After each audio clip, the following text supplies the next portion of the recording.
it stops, no one knows. We're going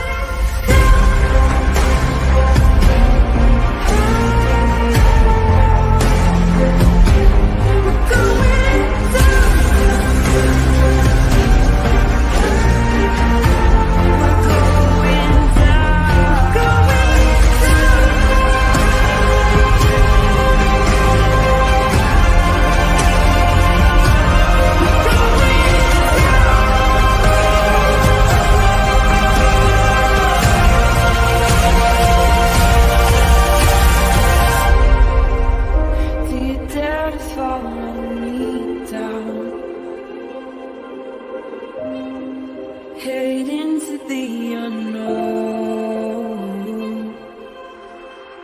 Na, na, na, na, na, na, na.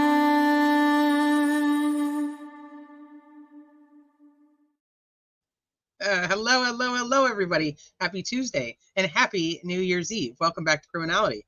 Or if this is your first time here, welcome to Criminality. So today we are going to be continuing the catch-up game of Delphi since I was gone for almost a month. And yesterday, if you missed part one, we went through the press conference with my very first time watching it with my own reaction to it, and some of the interview with Erica, one of the defense investigators from Court TV. Michael Osbrook came on, Sleuthy was on, R&M came on. We talked about some interesting little, I don't know what you'd call them, like conundrums of the envelope and the F tree. So thank you for reminding me we were coming here. Sorry, get in here, come up here if you want to. You can get in. You don't even need an invite, do you? I don't think you do. I'll send the link to Michael, see if he's available to come back today. I know that we had talked about it yesterday because I had to go and feed my children dinner, hence why we are doing a part two. So, well, happy New Year's Eve. Is anybody here that is actually, is it already 2025 anywhere? Is that what time is it? 4:30? Yeah, I think so. There should be places that it's already 2025 somewhere. We'll be on for a couple hours tonight, and then I'm going to go celebrate New Year's Eve with my family and enjoy some snacks. So let me say hi to you guys, and we will get started, and I will send the link to Michael. Sleuthy has it. R&M if you want it. All Eyes if you want it. You know, if anybody wants it and wants to come up, let me know. It's it's New Year's Eve. Let's talk Delphi.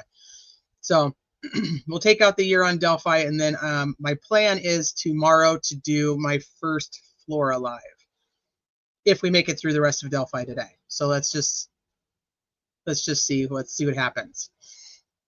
So it's 10:36 a.m. Oh my goodness, 10:36 a.m. on January 1st, 2025. Dang. It's like you live in the future. 1 hour and 38 minutes into 2025 here in Norway. That's crazy.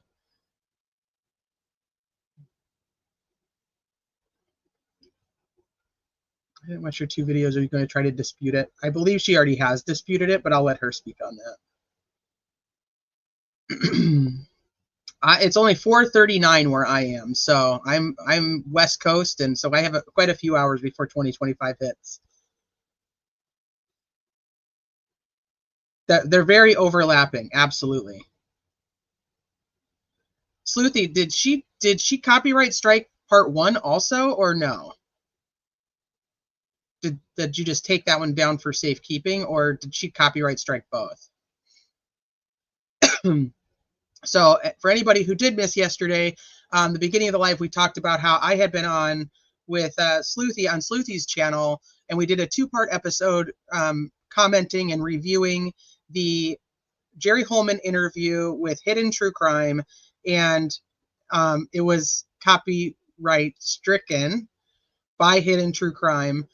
As well as some other channels who were using the video to commentate, using the interview to commentate on, which is under fair use. So at this point, the creators that she copyright struck. That's it. So words are hard, you guys. Words are hard. Once you dispute it, then she'll have to take everybody to copyright court if she wants to claim that she actually owns that and it wasn't fair use. Otherwise, you have a certain amount of days, and then YouTube just gives you your video back. So it's, I mean, if you're going to copyright someone, you better make sure that they don't fall under the fair use clause, because commentary absolutely does. Okay, let me see. Shibby, what's up? Hi, Lacey. What's up, Kelt? Shibby. I gotta go high pitch for Shibby. I post punk. What's up, Phoebe? Oh wow, I saw the first part on Holenman. I'm surprised she did that. I know, it's just crazy. It's just such a way. What it ultimately is a waste of time. Hey Veronica, small county, easy for strings to connect and continue to keep stringing. True. She said, yeah, she appealed both of them. Oh, he did use it? See, I thought he just talked on it, but I haven't watched. You guys, when I say like I didn't watch like anything, I was so far behind on watching anybody and everything that there's so much I don't know. So,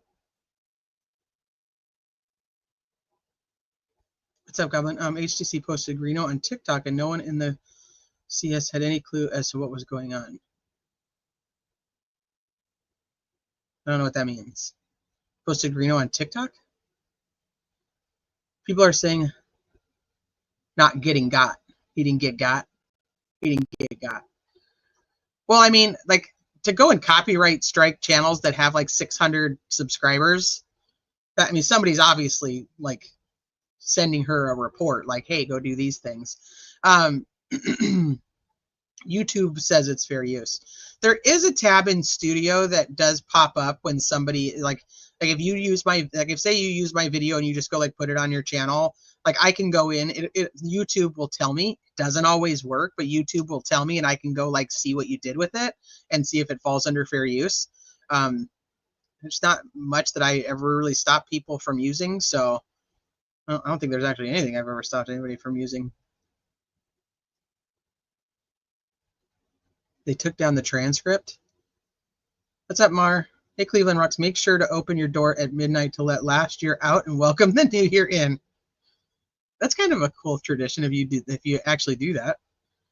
Schmo got. Yeah, Schmo got. Which is it's just silly to me. Sleuth did not show the video. That was my understanding, but like I said, I did not watch, so I don't want to speak on it because I don't actually know. Didn't learn a ton from the interview anyway. Like I said, we covered this on yesterday, so I don't want to repeat everything that we talked about yesterday. But we did cover that, the things that we learned and the things that we already knew and the things that we thought were odd. So we're going to move on. We're going to move on from that. And then like I said, we talked about the press conference and Erica's interview. So today, you know what? Let me actually send this really quick to Michael. See if he might be busy. Yeah, obviously it's New Year's Eve. Not everybody's available. I get it. And I'll send it over here. I put it on my phone today to hopefully make it a little easier. Oh, what's this? Oh, that's interesting. I didn't even see that. I'll send it to a few of you guys if you guys want to come up.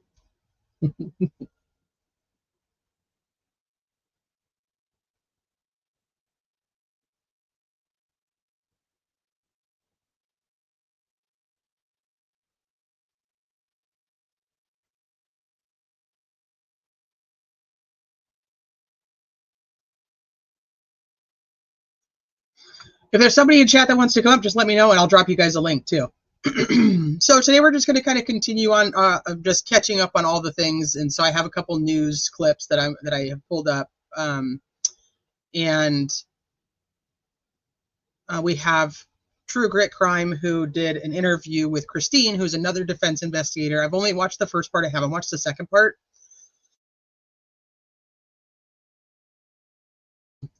Yeah, Christine, you want to come up? Yeah, sure. Let me grab the link on my computer because I have it on my phone. So let me get it on my computer.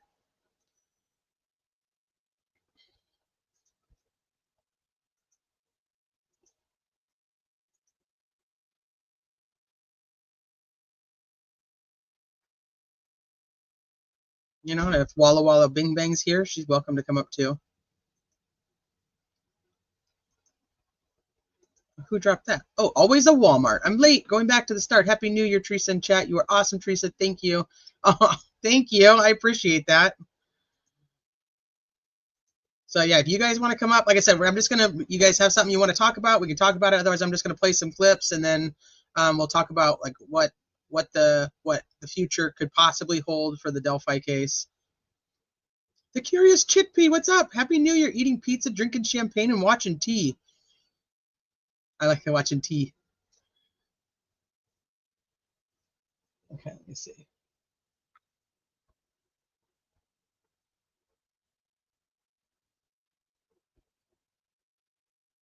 Okay, so we'll start with this one. Well, thank you guys for being here. And like I said, Happy New Year's Eve to those of you who have not crossed over to the future yet. And to those of you that are already in the future, thank you. Let us know how it went. Let us know if we need to be prepared for anything. Hi, Christine. Hi. Happy New Year. Happy New Year. How are you? Good. How are you? I'm good. I'm good. What are your thoughts on everything? Do you have anything that I need to know before we go on? No. I want to invite you to my I've never done a birthday stream before, but I'm having it like 3 weeks from now. So if you want to come on my panel, I just need your email. I'm just doing a little birthday stream for myself. I love it. Yes, I would love to. The only thing is, if you could put your email in the chat or something, Yep. I can email you. And I never done this before, so I'm kind of like nervous about it. But I'm just thinking, I can help you if you need my help too. What? I can help you if you need my help too, like to set it up or whatever you need help with on the back end of it. Yeah. I think you can, because I know what I'm doing. Because the only thing is, I have no idea what I'm doing. So if you can help me with the StreamYard and put my link in, and maybe if they want to donate me some money for my, like donate, on my Cash App for my birthday. I don't know what I'm doing. So if you can help me, I'll appreciate it. I'd love it. I absolutely will help you. Okay. So you got to tell me though. You got to tell me what you think of all this Delphi stuff. Oh, it was crazy. I knew he was guilty. I knew he was guilty. Yeah, I knew he was guilty of the whole situation with Abby and Libby. And I followed the case from Court TV, actually, from it. What did you think? Did you think the jury would come back guilty or no? Yeah, I had a feeling about that. I really had a good feeling, but I made the jury was right about this one.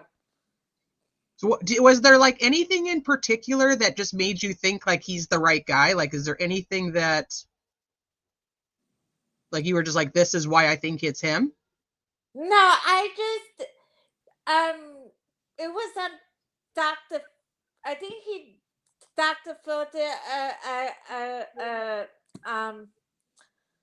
I think it was Dr. Phil who did something like on this on the Darfell case, and like he was right about the whole thing. Okay. So, no, I'm just saying. It just Are you doing the Karen Reed case? No, you're not doing the Karen Reed case, right? I did. I covered the Karen Reed trial, the first trial, and I'll cover it again for her second trial. Oh, okay. Are you doing Well, what are the cases you're going to do this year? So I'm gonna start. I've already started digging into the Flora fire and pulling the documents and stuff. So I'm gonna cover that. I'm gonna cover the Flora fire, and I'm putting together some spreadsheets for the Crystal Rogers case. I don't know if you're familiar with that one. No. What's the no? Okay. Well, that's kind of a long story, but so Crystal, she's still missing, but they have arrested her ex and two of his alleged accomplices. And then her dad actually was killed while he was searching for her. So there's another little tie to that, but we'll go into all of that. But are you familiar with Larry Maletti from San Diego? With his No, wife? Okay. no. I'm trying to learn new cases because I want to I want to try to do more trials to get live stream on new trials and to get my my up there my subscribers up there. I do trials and I do other stuff. Like I do court TVs. I do lots of trials, but I just like I want to do the documents too. I want to have some people on my guest, but the only thing is my I mean I just do the videos, but the only thing is nobody comes on my channel anymore because people say I'm stupid. So Aw. I really I mean right now I only have like 260 no, 200 and some I have two I can hold on I can tell you. But yeah, I mean nobody comes on my chat because I really I mean I mean they call me stupid all the time. I'm like I don't get the I don't get the I have 268 subscribers. Good for But I you. get stupid. I mean, nobody comes on my channel anymore. Nobody comes in and support me. I'm stupid. I don't know what I'm doing. People tell me to shut down my chat. And I mean, I'm at the sometimes I feel like I don't want to do it anymore. I'm like, I mean, my videos. I'm at got a lot of stupid comments. I'm at comments on my like what I do. Like I do like from law crime. Do the like the live stream. They they call me stupid a lot. Well, So Christine, I'll tell you that people call me stupid all the time too. You huh. can't. It's just kind of how this whole social media internet thing kind of goes. Just people they feel that they can be really mean. It's hard, but you have to kind of just go. Those aren't the people that you want to watch you anyway, and you don't want them to subscribe to your channel. So you want the people who are there to support you and care about you. Yeah. Well, actually, I've been doing this only since 2023. Like, so I'm still learning the ropes and everything else. I try to ask questions for other people. I go to different chats, like I go in different chats, Yes. like, and nobody, like, no, a lot of people annoy me because I still ask a lot of questions, but like, question because you guys, I mean, there there is still a lot of people like you guys do more than I do. It's just like like you've been doing this for a long time. I've just been starting it. I ask questions and nobody answers me really. So I just do it I try to do it myself, and nobody like ask questions about stuff and people just ignore me. So I mean, people doing better. People doing better than I do. Like a lot of subscribers and everything else. Ask questions and then about court cases. I try to do different. Like I want to do document. No, I'm like for me, I just want to do. I'm like I want to. I want to do, but I asked about like I want to do interviews with a couple people, that like about the channel and like what they do, law and crime. I like because I like court TV.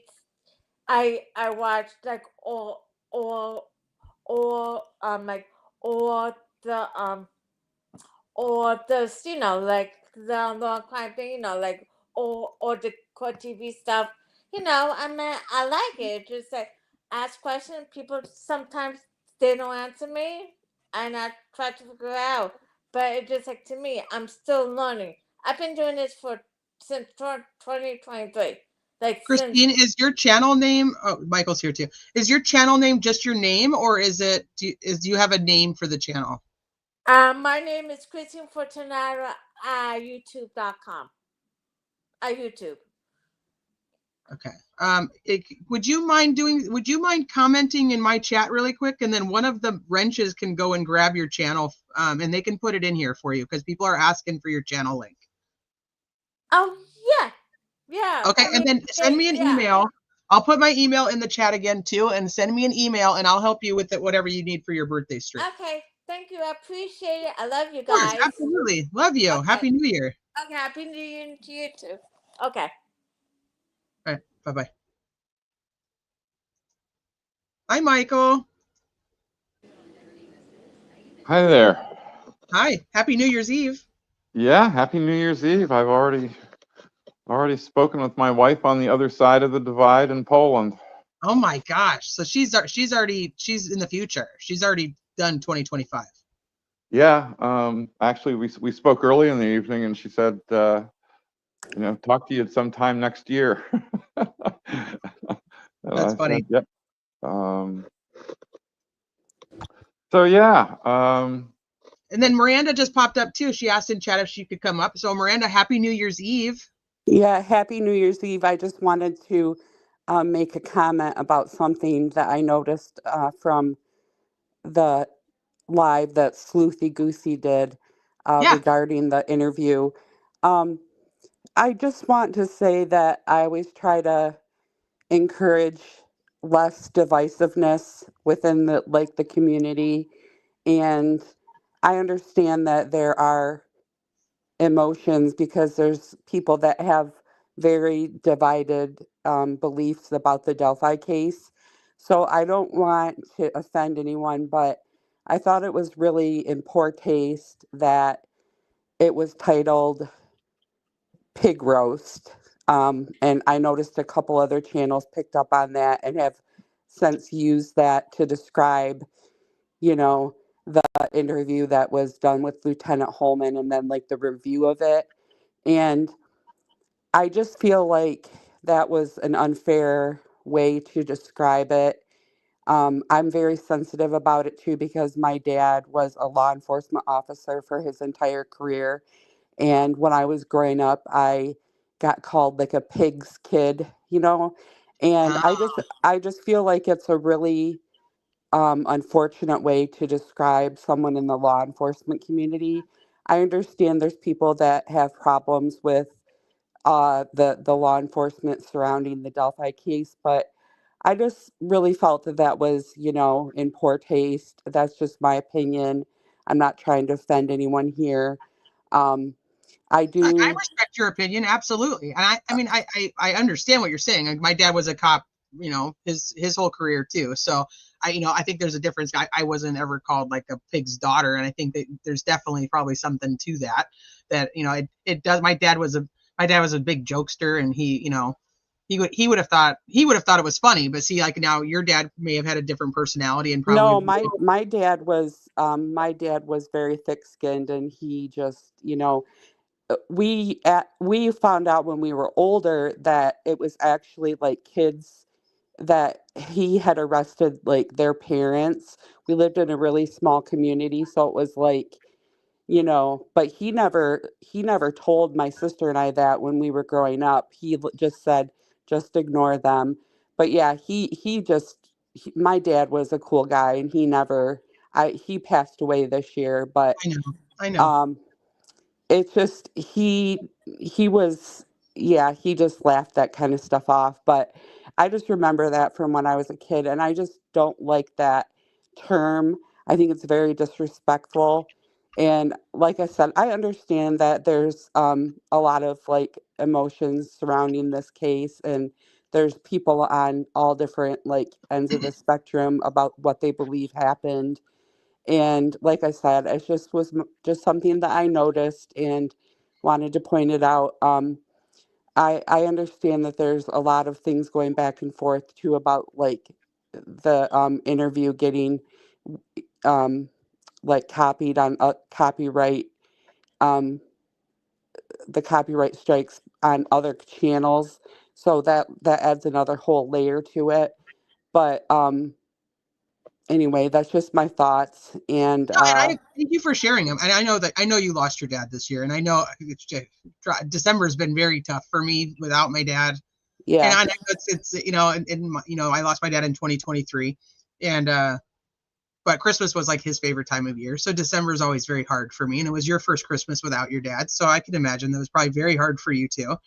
You know it's a tough loss. I mean, it just yeah, is. I'm doing better than I was in the summer when he first passed. I'm doing better now. It's taken a while, but also I sent you a message on Discord a while back, and Okay, I don't think you've looked at it, but probably um not. I didn't. yeah, I've been really kind of off the radar for almost about a month, just trying to get my yeah, feet again. yeah. So I just wanted to give you a heads up on that.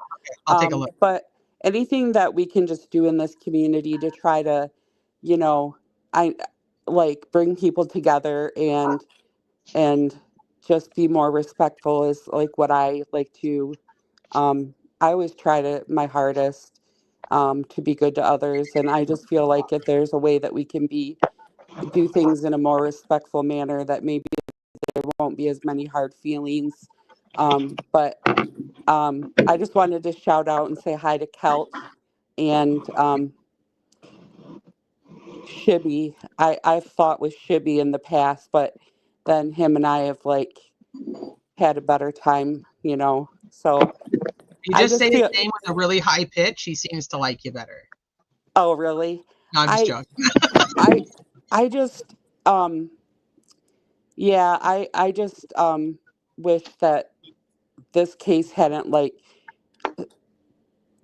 had so many people have like hard feelings for each other because it's just really torn people apart. It's true. I mean, Yeah, I understand, like I said, I understand, but there's just there's different perspectives about it. I mean, we do like roast all kinds of people, so I think it was just kind of like an ingest. I don't think there was any. I mean, not a lot on some sides of the fence have a lot of respect for Holman. I being one of them. I don't think Holman's a very honest person. Maybe he's a great dad. Maybe he's a great husband. I don't. I think he's a bad. He doesn't even know what probable cause was. So I mean, it kind of.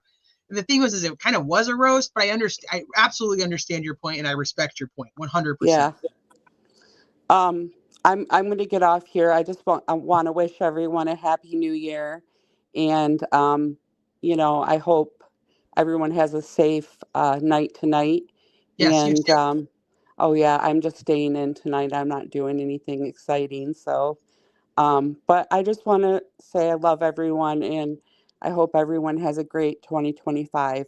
Yes, you too, Miranda. Okay, You too. thanks so much. Good All night. right. Good night. I didn't realize how many people in chat had lost their dads this year. Or I mean, just even in the last couple years. But like, I guess I just didn't realize that many had lost their dads this year. December was hard for me because of it. So I mean, you're not alone. Just know that. I still have a hard time talking about my dad. We lost Michael for a hot minute.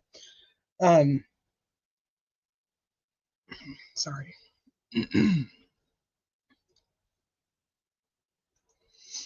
Hi, Michael. Thank you for coming back. You got to Sorry. get me out. You got to get me out of the dad combo because otherwise I'm going to sit here and cry. Why? What happened? What Just did I?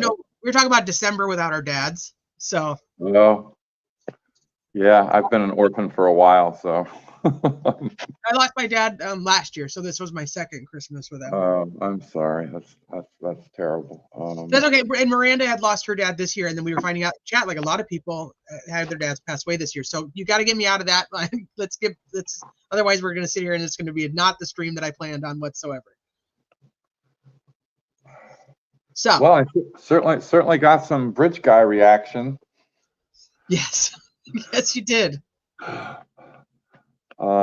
gotta say, I don't go with the folks who say that the somebody sent me it was interesting to watch, but sent me a video of somebody who was pushing the theory that the video was flipped, and I don't think so. So when it very first was released, that was a big thing because Snapchat would like invert the videos and the photos. So a lot of people thought the entire thing was flipped. And then I think it was actually, don't quote me on this, you guys, but I think it was actually Becky Patty who came out and said that it was not. It's not flipped. It's not flipped. Yeah. So that was kind of a thing with like from the get-go of it, just because it was a Snapchat video. Well, the reason, I mean, one reason that the flipped versions gets kind of interesting is, you know, Iowa Pappas has this interesting video suggesting the girls went down the north side of the bridge, and you know, yeah, maybe, but they would have had to cross the bridge again because they're going that bridge guy's coming at them from the north, and they're on the south end, and I Right. have it on pretty good authority. They're on the south. They're off the bridge. Libby, and I'm going to say Libby is off the bridge at the other end. There's another group of people that, and they're certainly free to pursue, you know, the idea that, you know, it's Kelsey and Bree Wilbur who are actually up there with the phone. And I just, it's like, until you, I mean, everybody who was at the trial said, yes, it was Abby on the bridge, in the original video. So I don't know. I mean, until there's some evidence, I don't think, you know, spinning theories about it. It's really Kelsey and Bree Wilbur up there on the bridge, taking the video. Just not a useful way to apply one's thought. Well, this is part of my whole issue with the entire investigation was the lack of investigation. They never even downloaded Kelsey's phone to know where she was or what she was doing at all, ever. Well, I mean, yeah, no, I mean, they and you know, they absolutely should have done that. But the other thing is that, you know, everybody pointing at Kelsey for bad stuff. Now, I understand Kelsey has said any number of inconsistent things. I certainly wouldn't want to be held to the number of consistent or inconsistent things I've said in the past. But you know, her car, look, the girls get out of the car. Her car. I mean, I just, you know, she's not there. I mean, it's just, she takes them and she goes away, and what happens later, I don't know.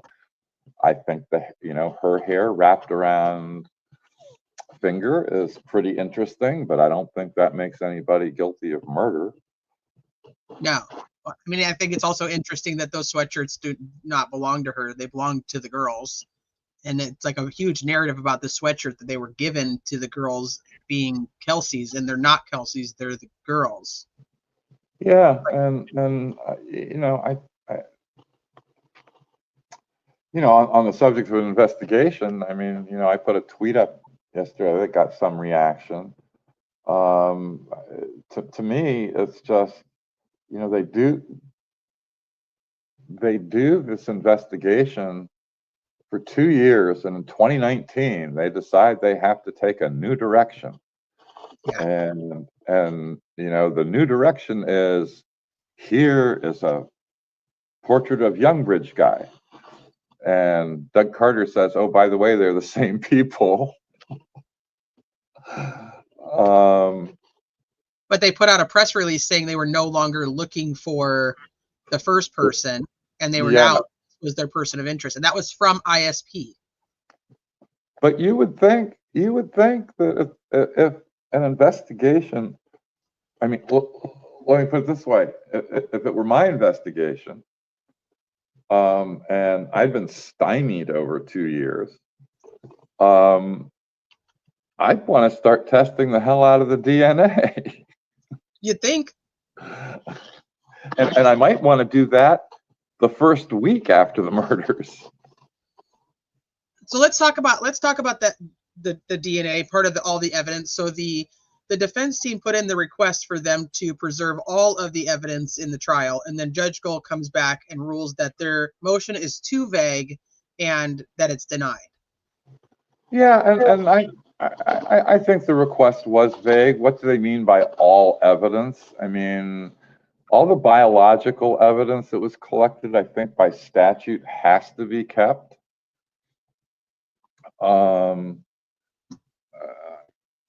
Somebody on Twitter actually put the statute up, and I thought that was helpful. Always nice to have references. You could put a detailed list, save all the tips, save all the reports coming out of the tip. I mean, you could go down the list, save everything that appears in any evidence list.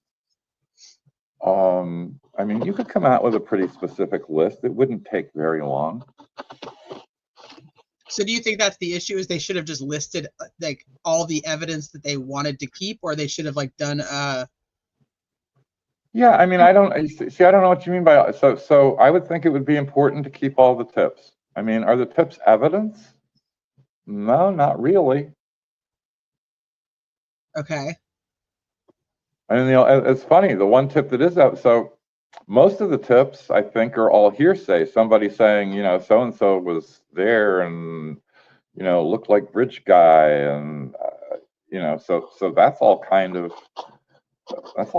hearsay. The irony, of course, is that Richard Allen's statement about himself is not, because it's about himself. And so when he's on trial, that statement is admissible against him, which is funny, right? Because if somebody else were on trial, they would not be able to get in.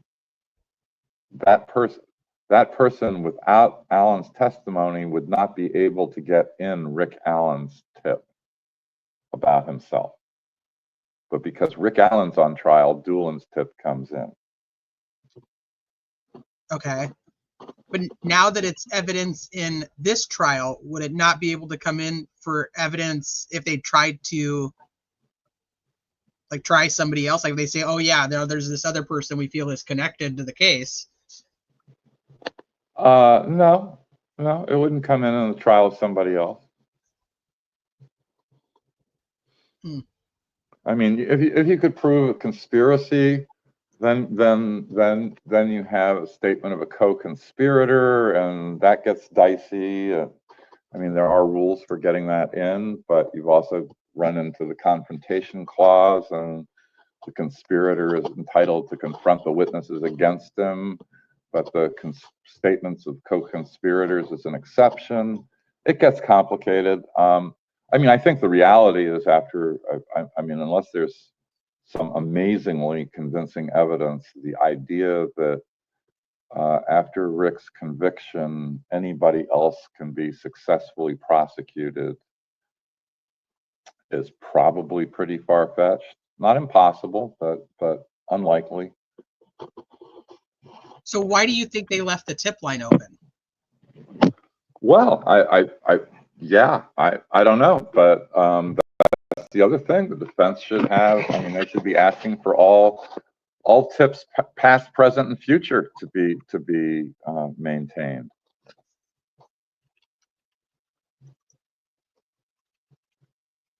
All right, I'm trying to pull this clip up. So I want to see mean, Russ McQuaid. Russ McQuaid made some comments about the appeal, and I wanted to kind of get your thoughts on it. I don't know, have you seen this interview with Russ McQuaid yet? Me? No, I don't watch TV. Okay. It's technically on YouTube, so I'm gonna play it for just a second. Make sure you guys can hear it. Maybe I'm gonna play it for just a second.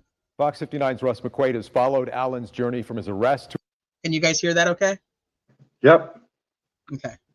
I don't know what that is. Let's get rid of that. to his conviction and sentence. He joins us now live from Delphi to tell us what's next in this case. Russ, good afternoon. Good afternoon, Dan. Well, you know, when a case stretches out for almost 8 years, there's bound to be some missteps, some legal difference of opinion. And that's exactly what Richard Allen's defense team, and we're assuming his new appellate lawyers, will be counting on. And that's according to his defense attorney, Andrew Baldwin, who I caught up with out on the street here just behind me outside the Carroll County Courthouse after his client was sentenced this morning. Andrew, anything you want to tell us about your client and what occurred in court today? He's innocent. Will there be an appeal? Yes. While Richard Allen begins his official journey into the Indiana Department of Corrections as a convicted killer, not merely a pretrial defendant, his two trial attorneys, Baldwin and Bradley Rosie, will hand off their files to appellate attorneys, whose job it will be to convince the Indiana Court of Appeals that Allen didn't receive a fair trial for a variety of reasons. This is a case that there are multiple grounds for appeal. First, the appeals attorneys may claim, which the state has already admitted, that there were mistakes made during the investigation, like witness interviews that were erased or alibis that weren't fully run down. Expect Special Judge Fran Gull's administration of this case and the trial to be on the receiving end of the bulk of Allen's appeal. She battled with the defense team from the start, chastised them for leaks, and even tried to get the lawyers tossed off the case, only to be reversed by the Indiana Supreme Court, all the while repeatedly denying their motions regarding evidence and witnesses, often without providing an explanation. Not being able to talk about how the state thought this crime could not have been committed by one person. They thought two people had to be involved. It was really a very significant limitation on the defense's ability to show the jury how the state's theory was flawed. Whether the judge streamlined the presentation of evidence in this case to focus the jury on what was relevant, or steered the jurors to the only conclusion they could have reached with what she allowed them to know, will possibly be a significant argument to be made by Allen's new appeals team. And this is a case that could very well go back up to a retrial on appeal. Now, it won't take long for the Indiana Department of Correction to accept Richard Allen from a county jail. Then he'll be sent to Plainfield to the IDOC Reception Diagnostic Center. There they will evaluate his physical and mental well-being. They'll also take a look at the seriousness of his crime and where his incarceration should be, because it will be incumbent on IDOC to give Richard Allen a secure facility to live in. And frankly, as you heard, he's not a very big guy, and he's going into a prison system, which is he's going to have a very high profile personality and name. And also, he's been charged and convicted of killing two young girls. Live in Delphi, Russ McQueen. Okay, so he talks about a few of the appellate possibilities, and I wanted to kind of see what you thought of them. So one, he talks about all the deleted interviews. You know, the business of the deleted interviews, you know, they tried, but they couldn't show that the interviews were deleted intentionally. I gave them some ideas about how to do that, and I think they started following up on those ideas, but you know, either they didn't continue or they led nowhere. And I don't think the deleted interviews are going to be a ground for appeal. I mean, you know, it's background for sure. I'm just saying it's not going to be. I don't think it's going to be a legal issue in the appeal. And then he talks about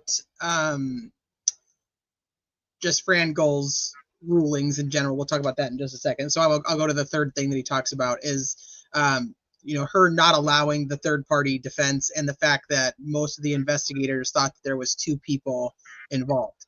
How would that look on an appeal? You know, it depends on how these issues were preserved at trial.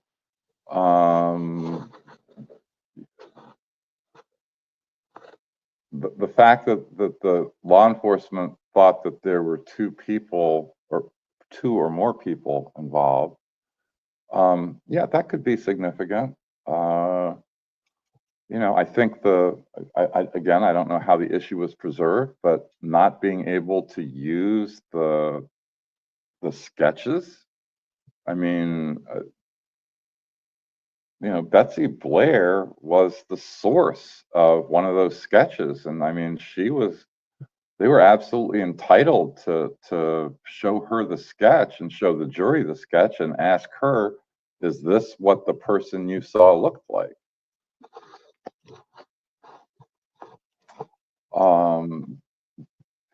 There could be, well, a claim. So, you know, as I'm thinking of the order of the claims, I think there's going to be a claim that Rick was denied counsel at a critical stage, namely the safekeeping hearing. And that would be an automatic reversal. I think there is going to be an argument about state interference with counsel. Gull on 2 occasions, once before the hearing where they were removed, told them not to work on the case for a week. And then when they showed up as on their own as private counsel, she wouldn't let them appear. That also leads to, if you can make out that claim sufficiently, that's an automatic reversal. Okay, so Catastrophe asked my question too. Is that not automatically cured by the fact that the Indiana Supreme Court put them back on? No, it isn't. Okay. No, no, because the whole idea, I mean, if you remember the original action, they hadn't filed the motion for a speedy trial. Mark Lehman mentioned it in the oral argument, and I think Chief Justice Rush said, but it wasn't filed, right? There is no speedy trial motion. No. And so, you know, lawyers are allowed to pursue on behalf of their clients the strategies they think best, and you know, blocking them from doing that by really, I mean, she had no look. She can have the hearing or the in-camera conference about the leak, you know, all she wants. That's on the that's the 19th of October. But she had no authority to tell them on the 12th of October in an email to stop working. And then when they show up, even if she has the authority to remove them, which I don't think she did, when they showed up as private counsel, unless there was a conflict of interest, an actual conflict of interest, as long as they were lawyers in Indiana, Rick Allen was entitled to his counsel of choice, and she made them pursue an original action. And that delayed the case 3 months. And that's quite substantial interference with the defendant's lawyers. And the fact that they were put back, yeah, it doesn't change that. Okay, so you had talked about, I think it was when you were on with Bob at one point, I think maybe even when you were on with Bob and Kara, that these 2 different directions of going with like the appellate, like either to file like the direct appeal or to go like straight to the post-conviction investigation. No, you do both. You file. So what you do is you file the notice of appeal. You file the notice of appeal, and then you ask the Court of Appeals, and you can do this pretty much at any stage before briefing. You ask the Court of Appeals to suspend the appeal so you can go pursue post-conviction relief. It's called, well, there are 2 ways. Old people like me call it a Davis petition, and people like Kara call it the Davis-Hatton procedure, because there are 2 cases, Davis and Hatton. Okay. And it's a very rarely used, very rarely used thing. And there are good reasons not to use it, but on rare occasions there are good reasons to use it. Okay, so can you And tell us, like, in layman's terms, what that actually means? Like, what well, would what that? it means, so what it means is you suspend the direct, so the direct appeal is limited to everything that's in the trial record. I mean, everything that happened pre-trial, the hearings, all the way up through the trial, the sentencing hearing, you know, any post-sentencing motions that get filed, rulings on that. So just the trial stuff. So and so, you know, you'd be looking at reversible error in that part of it if you just took the appeal in its normal course. If you suspend the appeal, then what you do is you are then digging up evidence yourself, new stuff. You know, the post-conviction lawyers, and by that I mean people pursuing a post-conviction petition, not the direct appeal, could, you know, test as much DNA as they need to test, since the state didn't do it. There's a lot more. Basically, you get a chance to reinvestigate the case. Does somebody have to approve for the appeal to be put on hold? Is there, like, who approves that? The Court of Appeals. So they can deny it as well, then, correct? They can say, no, we're not going to pause this for post-conviction relief or post-conviction investigation. Yeah, they can, but, you know, I'm not sure that I've ever heard of them doing it. I'm not saying they have never said no, but I don't think I've ever heard of them saying no. And what's the negative to going that route? What's the negative to going straight into the post-conviction investigation? Delay. If you think you've got a really strong appeal, you know, the appeal will be over in early 2026. The post-conviction investigation could run a while. But my point of view about it, and you know, people are free to disagree with me. My point of view about it is this case is already 8 years old. Witnesses are, and I can think of several in particular that I have in mind. Witnesses may die, evidence may vanish. There's a lot, and I've said for a long time that you know, basically I think for Rick to get relief, it may well be that the case actually has to be solved. And a post-conviction investigation might do that. The downside is delay, and there's another downside of doing the post-conviction thing right away, and it's a very reasonable position too, that, you know, sometimes cases need to percolate a while. They need to simmer, and they need to boil down, and, you know, in 3 years from now, there may be people willing to talk who aren't willing to talk now. It's a hard choice. It's a truly hard choice.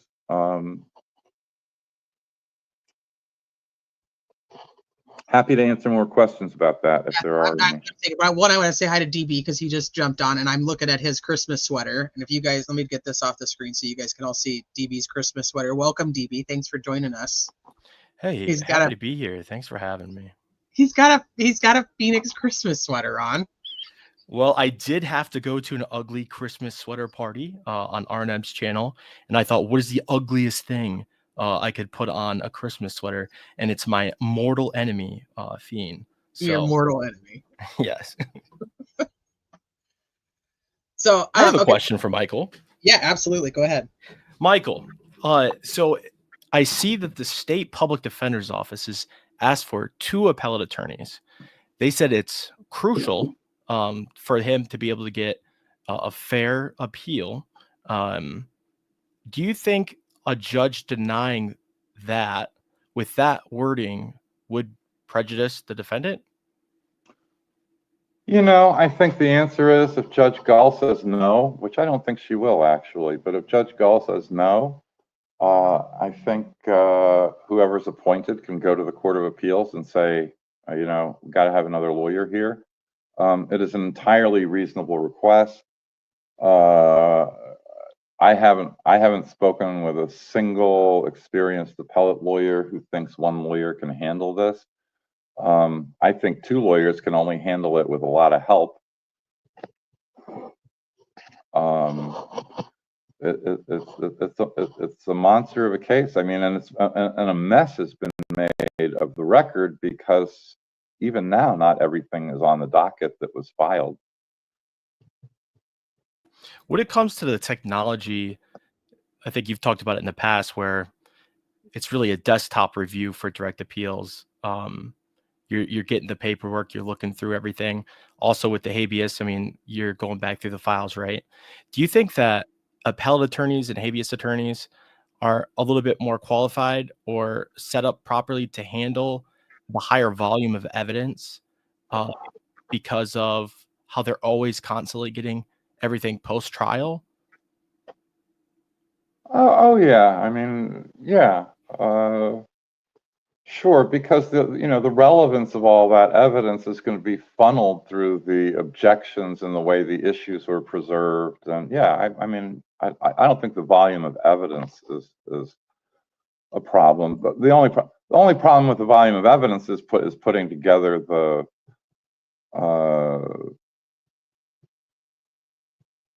well, actually, the court reporter is going to have to do that probably. Put together the volume with the exhibits in it.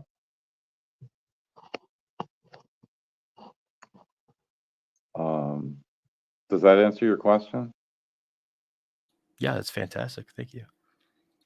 Okay, so is it normal for like Goal to be appointing somebody to, or for the judge, not just Goal, but is it normal for the judge to be appointing somebody who is going to appoint appellate lawyers? Is that like the normal process? It's something. So it's something. And so Carroll County is what's known. So it's no longer called the Indiana Public Defender Commission. It's the Commission on, God, what's it Commission on called? Court-Appointed Attorneys. Court-appointed attorneys, right. And Carroll County participates in that. And because they participate, and therefore representation in Carroll County by public defenders meets certain standards, they get reimbursed by the state for 40% of their public defender costs. In the Carroll County standards, I don't know whether it's in an ordinance or it's a local rule, but there's a panel of lawyers, but it also says a judge may refer a case to the Indiana Public Defender for appointment. And yeah, I mean, it's fairly rare, but I wouldn't say it's certainly not unheard of or even that unusual. I mean, let me put it this way. It's unusual and not rare. So it's somewhere between unusual and rare.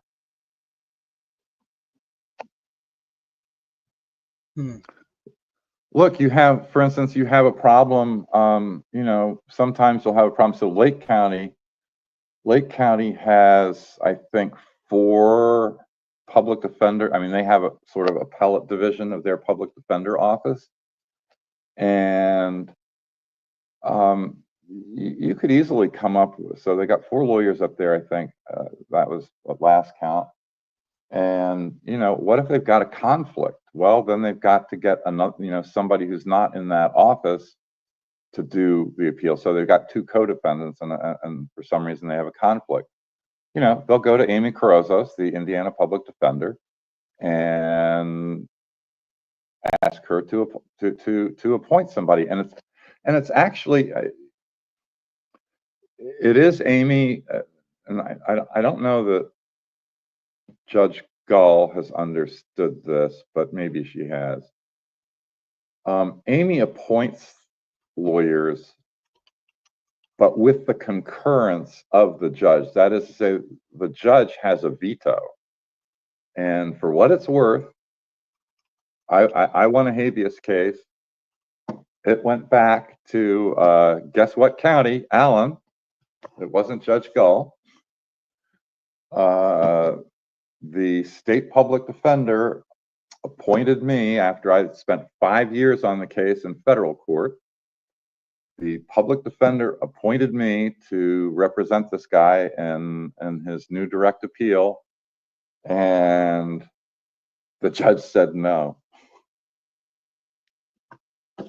Why? I don't know. The email said, "I will not pay Michael Osbrook."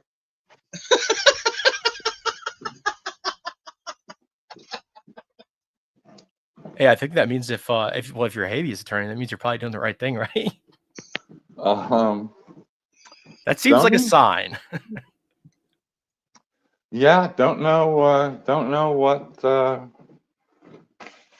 his problem. Is there any legal basis behind that of just I will not pay Michael Osbrook? The state PD appoints with the concurrence of the judge. I think it's pretty much a matter of discretion for the judge. And the only way I could sort of get around it is do the case for free. Wow. Okay. Well, I was trying to find the name of the case, but I did see one the other day. It was an Indiana case. They were talking about how the state public defender is wholly separate from the judiciary. Yeah, So that's not. That's really not true. Okay. And here's why it's not true, and I view it as a real problem. And that is the Indiana Supreme Court sits over the state PD's budget. And the Supreme Court, I believe, and only the Supreme Court appoints the Indiana public defender. In other words, the person who occupies Amy Carrozas's position. So, I mean, they're independent in the sense of you don't have Chief Justice Rush or any of the justices on a daily basis calling up over there saying, what are you doing? I mean, they are independent in that respect, but they are not entirely, that office is not entirely independent of the judiciary, unlike the Attorney General's office, which absolutely is.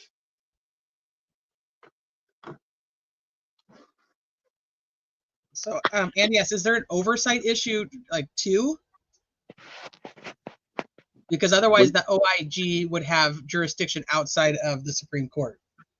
Yeah, no, the OIG I don't think has anything to do with the state PD's office.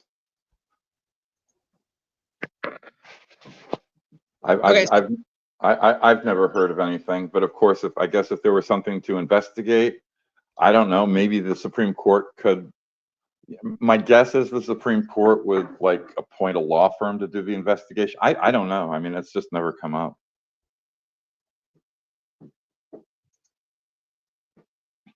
Okay, so let me take you back to what we were talking about with the post-conviction investigation versus just going straight to the appeal. So that he is assigned his appellate attorneys. Would the post-conviction investigation team be a part of their team, or would that be something separate?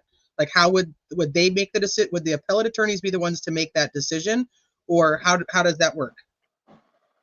That's a good question.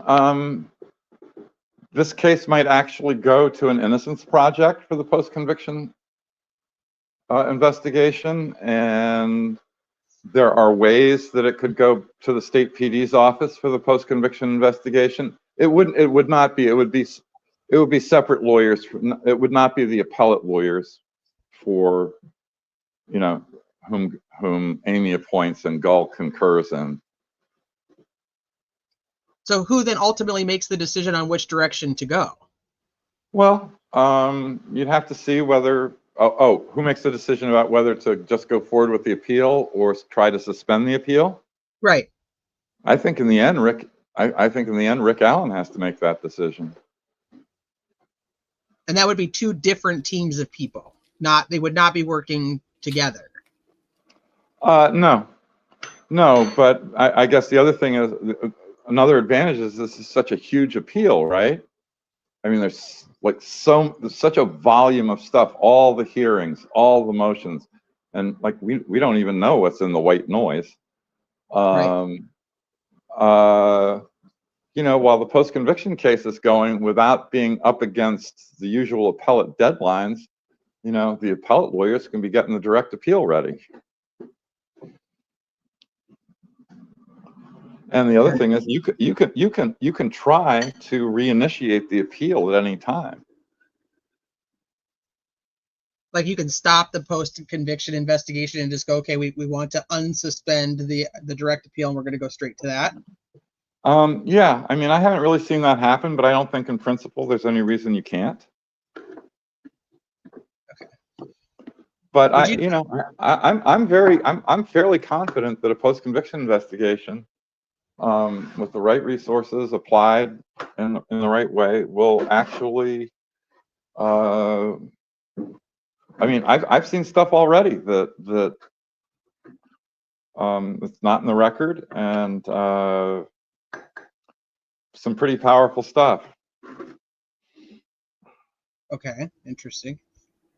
So can you just on a, you know, like I'm 5, can you explain to me what a post-conviction investigation would entail? Well, it might entail testing, you know, critical DNA. I mean, I think you'd have to get it to a DNA expert. You know, Carl Reif in Chicago comes to mind. The guy is brilliant, and he can tell you what you're likely to get out of what. There are, you know, you'd basically be looking, you know, the two main, you'd basically be looking for sort of 3 sorts of things. One, newly discovered evidence. In other words, stuff that really couldn't have been found in time for trial. And given the volume of stuff, I think there's a good argument to be made that if something, even out of the discovery the defense has, something emerges, it will qualify as newly discovered evidence, because there's just no way they could have seen everything, you know, pursued everything. So there's newly discovered evidence. Then there's ineffective assistance of counsel. You know, don't know what the ineffective assistance claims would be. And then there are your Brady claims. In other words, the state hid the ball on exculpatory evidence. Or the state knowingly put on false evidence. And that would come under the post-conviction investigation part. Not, they wouldn't use that as part of their appeal with the Brady violation. Yeah, because the Brady violation, you don't know about it until after trial. You don't know about it at trial. I mean, that's the whole point of a Brady violation, is that they suppress. The state held on to exculpatory evidence the defense didn't know about. Well, what if it's a late disclosure? Not necessarily like a trial disclosure. Say, for instance, you didn't know about the hair, the other DNA until a couple weeks out. Yeah, and that, you know, and you know, I think my answer to that is they didn't ask for a continuance. There are other things. Yeah, there were other ways to handle it, but that's not a, you know, it might be a discovery violation, but it's not a Brady violation.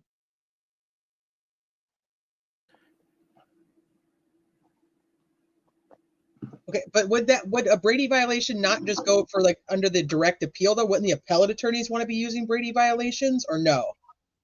No, because the Brady violations won't be in so the appellate record only includes everything up through sentencing and post-trial motions. So, you know, unless there's a Brady violation discovered now before the 21st of January, which is the deadline for a notice of appeal or a motion to correct error, Gotcha. The Brady violations won't be known about. Right.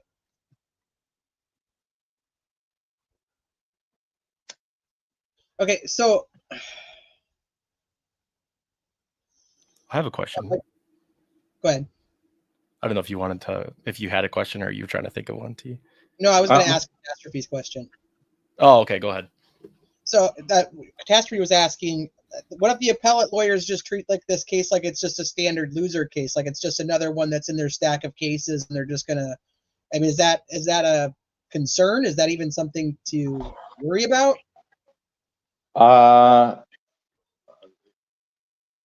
That's not going to happen.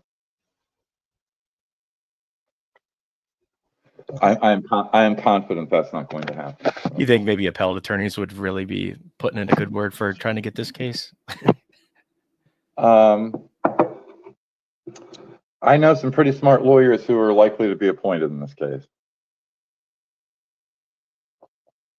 Yeah, I mean, this is probably what an appellate attorney signs up for, right? This is why they get interested in this part of the law.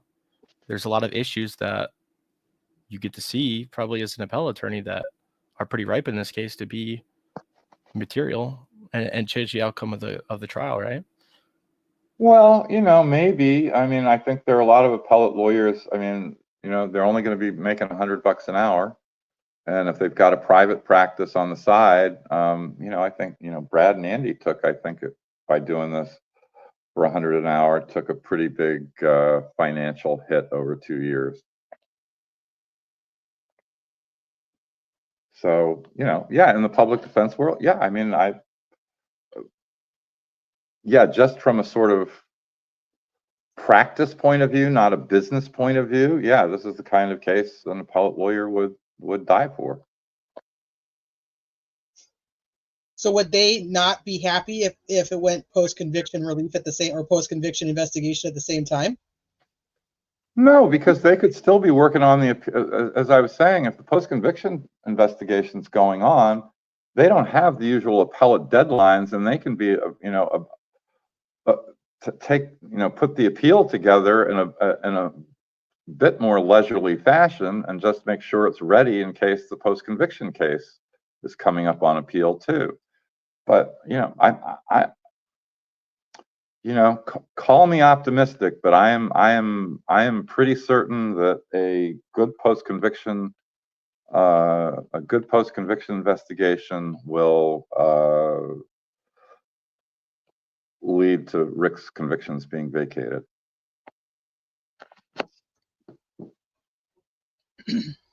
When does Gull not have a say-so over what's happening with his appeal? She loses jurisdiction over the case when the clerk of Carroll County files what's called the notice of completion of the clerk's record, and that is where the clerk has put together all the paper documents and the docket and the file. That's when the Court of Appeals obtains jurisdiction, and Gull does not have jurisdiction anymore. And so you can count on that being, that's going to take a while. So if the notice of appeal is filed on the 21st of January, I don't know how long it's going to take the clerk to put it all together. And that, You're talking like transcripts from everything, from the trial, from... No, the paper record, not the transcripts. The transcripts, the paper record of everything that was filed and the docket, not the paper evidence. Not the paper evidence goes in a thing called the appendix, and that goes, that'll be an exhibit volume in the appendix that goes up with the briefs. No, the clerk's record is just the paper filings and the docket. Which is a transcript. disaster. It may include, actually, and I'm not certain about this, it may include any transcripts already filed, like.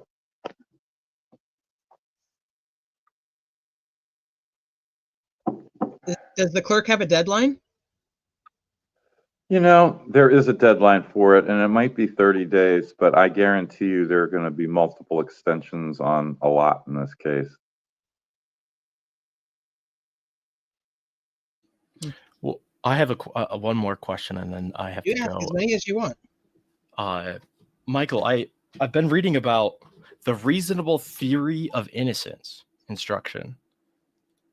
I know there was some special instruction read that was unique to Indiana in this case about circumstantial evidence and having to prove the case beyond all reasonable doubt. I think so. I'm going to interrupt you, and you can Yes. and feel free to re-interrupt me if what I'm saying is not what you recall.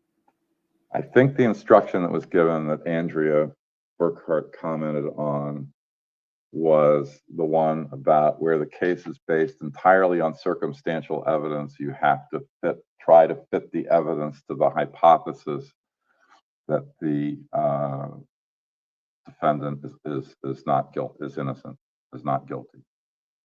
Is that the instruction you're talking about? Yes. And my problem with that is, and it's the other side of Gull not understanding something.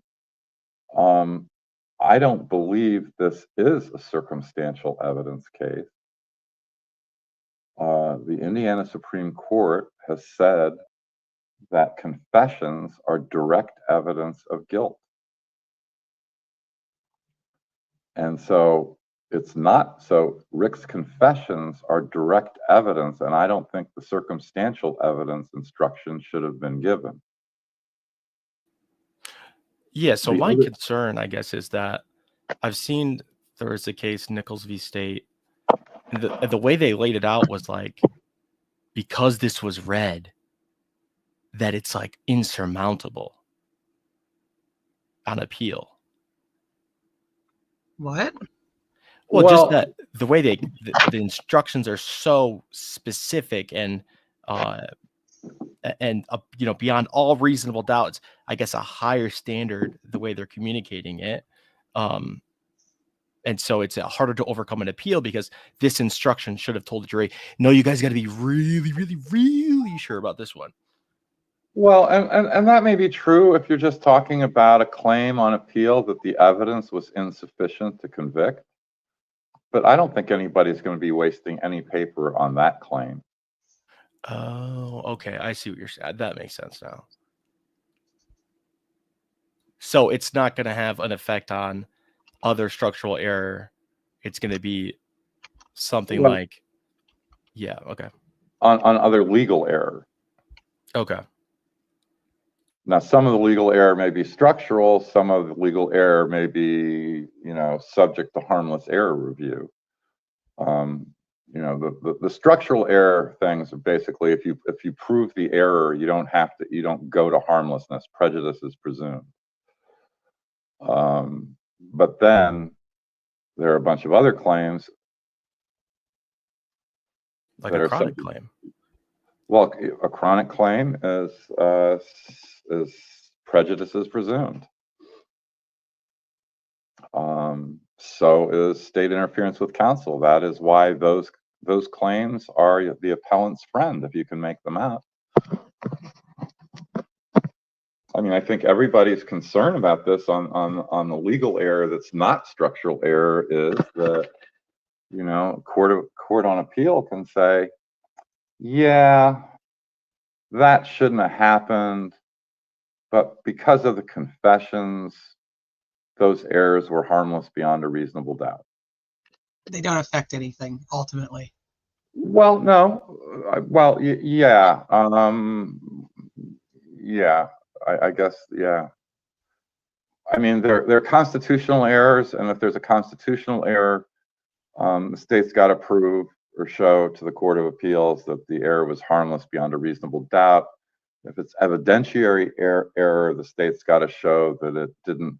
And you can tell me what you think this means. It didn't prejudice. The error didn't prejudice the defendant's substantial rights. Talk about mush. Some would say they're all substantial. The Third Amendment, is that a substantial right? The Third Amendment? Yeah. I always love to say that they broke everything, even the Third Amendment. Is that a substantial? Anyways, it's been a pleasure, Michael. What great internet you have. You know what I mean? You're coming through so clear. I've never agreed with this Luke character about much, but I must say, That is some great internet. Thank you all. Have a wonderful night. He's got some really good internet going lately. It's true. DB, thank you very much. Thank you for the great questions and Happy New Year. And Catastrophe, I think you have a little feedback, so I'm going to try you again. He's got some really good internet going. Yeah, there you go. All Hi, right. Catastrophe. Hello. Hi, love your voice. Happy New Year. Happy New Year to you. Yeah, there's so many issues like on, I guess, my mind, but I guess like a lot in terms of what happened when the public wasn't in the courtroom even. Like even during like jury deliberations, like how did the people outside know what the jury was viewing? But no one was allowed inside. Well, the And lawyers like what knew. was the The lawyers yeah. knew. But what And about also to the communication, like between like judge and bailiffs and well, that would be likely to pop up in the post-conviction case unless somebody found out about something. And I can tell you, I had a case. It's actually the same case in Allen County where I had to do it for free. And in the middle of this new direct appeal, I was just randomly talking with my client's mother, and she mentioned something about jury notes. And I said, what? I mean, this is a case I've been living with for 5 years, right? And it was like the first time I'd ever heard anything about jury notes. Well, there were 4 jury notes, and there was nothing on the record about them. And needless to say, I was going out to find the jurors and find the jury notes because the jury notes were not given to the bailiff. They were given to this guy's lawyer to take. I mean, anyway, never figured out what happened. But, you know, if there are ex parte communications between the judge and the jury or other external influences, that's the kind of thing for a post-conviction investigation. Unless something, you know, unless a juror comes forward now and says, you know, the bailiff came in and held a gun to our head and said, you know, the first one of you to vote not guilty is done. You know, that's just for the post-conviction case. and so it wouldn't be like worthy of investigation now? You know, there's not a lot of time, and frankly, I've got a list of 12 things that need to be done between now and the deadline on the 21st of January, and you know, trying to get some movement on those 12 things. And I think everybody who's seen the list thinks it's important and they're doable. You know, they're likely to produce admissible evidence in a relatively short time, and that it's important stuff. So who knows whether something bad happened with the jury? That's something you'd look into later, I think. There's just not enough time in 3 weeks. No, I appreciate that. I wasn't really sure, but I trust your footnotes and your lists, so I know we're in good hands. Well, it's not my hands. All I can do, I don't represent anybody in this case. I can provide people with ideas and suggestions all day. And in the end, other people have to make the decisions about what they're going to do. Who would be, if there's a post-conviction investigation, what type, I mean, are those attorneys that are doing that? Are those investigators? Who's in charge of that? Well, the lawyers will be in charge of it, but there'll be investigators for sure.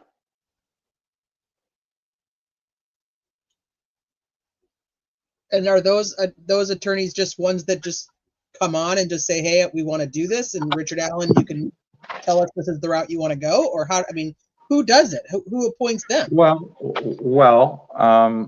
Richard Allen is indigent. That is to say, he doesn't have enough money to do it himself.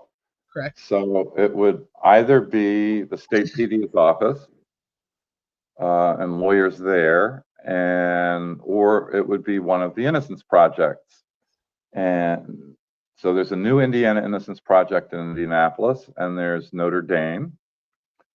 Theoretically, there's no reason Northwestern or somebody else couldn't do it, but I'm just talking about the 2 Indiana Innocence Projects at the moment. The state PD's office is kind of hooked up with the new Indiana Innocence Project because two of their lawyers, and they are really amazing lawyers who are doing it, are teaching at the McKinney Law School in Indianapolis, and they are directing the wrongful conviction clinic there, and the funding for that comes from the funding for the Innocence Project, I believe. So it's all a little bit interconnected. Notre Dame is a completely separate operation, but they do terrific work too. Who knows? Maybe the two Innocence Projects could work together. I don't know. This is all to be hammered out in the future. Does the Innocence Project? Because I mean, I know like the not the state, not the local ones, but I know that they typically don't even look at a case until after it goes to an appellate court and is denied. Is that something that like a state project doesn't care about, or do they look at what the chances are of finding, finding No, information? you're right, Teresa. In the usual case, they aren't really going to get involved until much later, after a direct appeal, and maybe even after the state post-conviction case. But occasionally they get involved earlier, and I believe the National Innocence Project in New York has some interest in the case, and I'm pretty sure Notre Dame has some interest. I don't, and when I say some, I'm not committing anybody to anything. I've just had some conversations with people. And it's all, maybe we'll look into it, but yeah, we're interested. Yeah.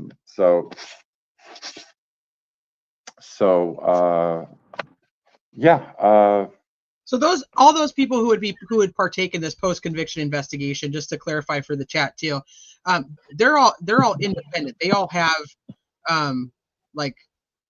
they're funded off of donations and things along those lines. So Richard Allen being indigent doesn't pay for it, but it doesn't come from the state of Indiana.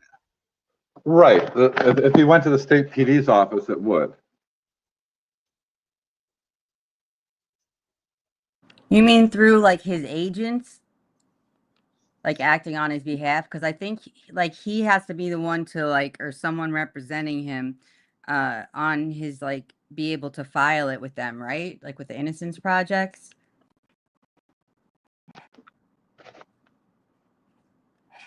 The Innocence Projects would need, an application. They both have, their application forms, and they do a review, but there's so much DNA involved. I think that's one of the things that's maybe interesting Notre Dame.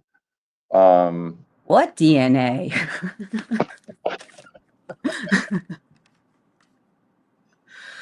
Oh man. So how would the PD's office do it then? How do they say, yeah, we'll do it? Like, I mean, does somebody ask them to do it, or is it just like they say, like, we're gonna do it? Like, how do they get involved to do a post-conviction investigation? So the normal way is somebody in prison files what's known as a pro se post-conviction petition. They'd file that with Gall. There's a box. There are two boxes. One,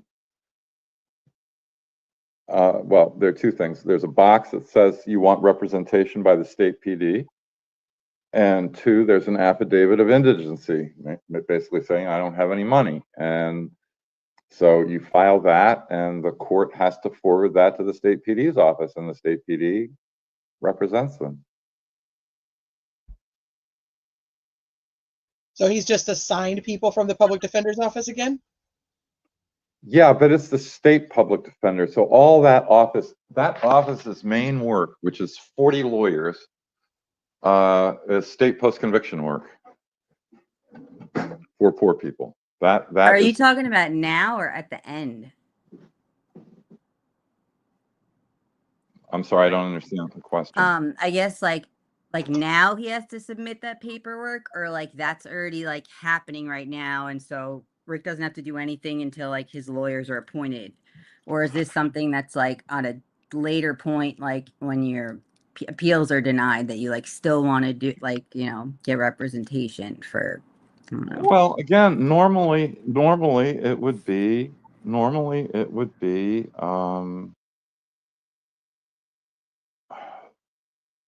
after the direct appeal, but we're talking about the situation in which he suspends the direct appeal and goes straight to post-conviction work. And so that's how it would, it's not going to happen, it's not going to happen until, January, February, March, somewhere along the process. And, they'll have to make the decision about whether to do this Davis-Hatton procedure or not. And if he decides to go for the direct appeal first, and it's denied, he absolutely still can go for post conviction. It's just, once again, it's the delay in things. That's right. So there's the delay in getting to the evidence. So one delays the other, while vice versa. I mean, so it's kind of just whatever one you think is the faster route. Yeah, and it's a crapshoot, but I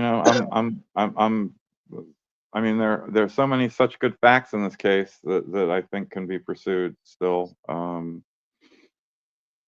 don't know. I can come up with the ideas. It's not my call. And if I were in Rick Allen's position, I got to tell you, I really don't know which I'd choose, knowing as much as I do. Right. I was just going to say, and you know a lot more than he does about this kind of stuff. So he's going to be looking for people that are going to point him in the right direction of which way to go. And that's tough. I mean, I think that I'd go for the post-conviction case, suspend the appeal, just because of the state of the evidence, that the case is already so old. What about the statutory preservation of biologics you were talking about? So would you be able to get access to all of it, or is it going to be like super difficult, like to test all of it? Because there's a lot of samples. Yeah, I don't, it shouldn't be that hard to test it. There's a statute on DNA testing, but once you're in a post-conviction case, you should be able to test that just as a matter of discovery. Oh, okay. Yeah, because the ISP doesn't think the technology exists yet, which is insane because it does. So I guess I don't know if that's something that can be sort of brought up. Like not just like a bad investigation, but like not using advancements in procedures in terms of evidence to deal with them. You know what I mean? Like I don't know if I'm saying my words right. Not using that's old really technology. Yeah, it's not going to be an issue for the appeal or the post-conviction case. They're just going to have to go do the work. But it doesn't help him, like that aspect. What doesn't help him? The fact that there were possibilities of being able to do it and they chose not to do it anyway, as opposed to it being like something that literally didn't exist at the time, like the technology. Well, I mean, if they go out and test the stuff and they can use the results and a good way, then it will help them. Okay, yeah, I just kind of I guess what I'm thinking of is like when you're doing like the investigators and them not investigating fully, where like that helps you because they didn't do their job properly. Well, it doesn't help you, because if they'd done their job properly, we wouldn't be here. Yes, but yes, you're right.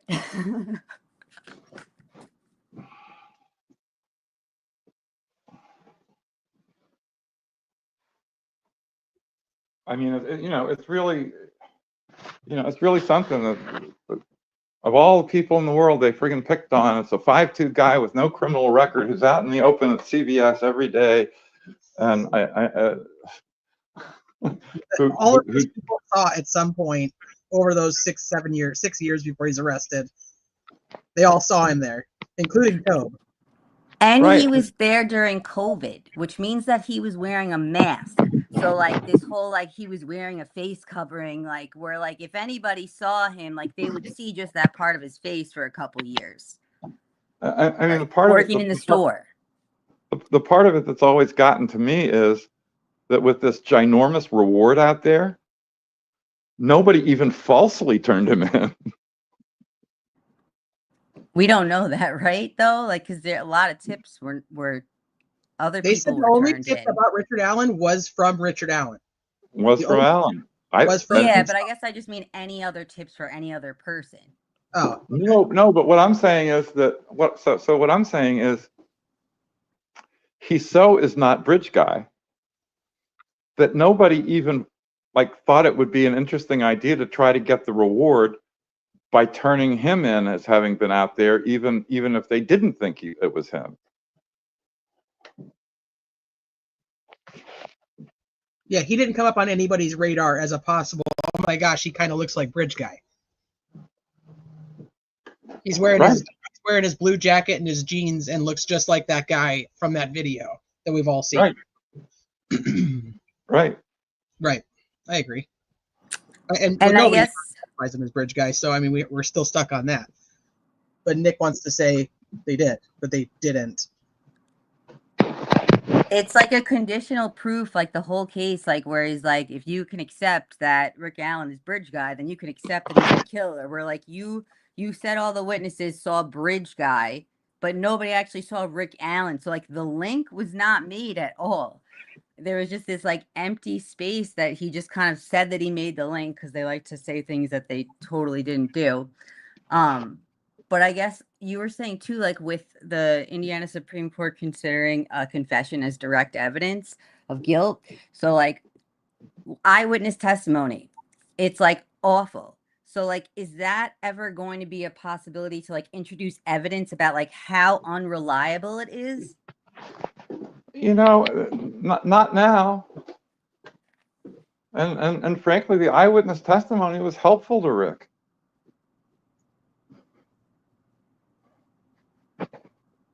Nobody described anybody that even came close to looking like Rick. I mean, Sarah Carbaugh saw somebody in a tan jacket. Now you can say it was covered in dust or something or other, mud if you want. You know, Betsy Blair's sketch doesn't look like Rick. People, so.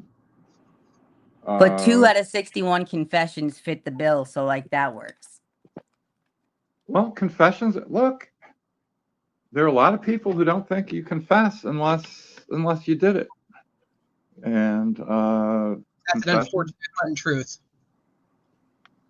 You know, there's a many reason. people who confessed who have never done anything. So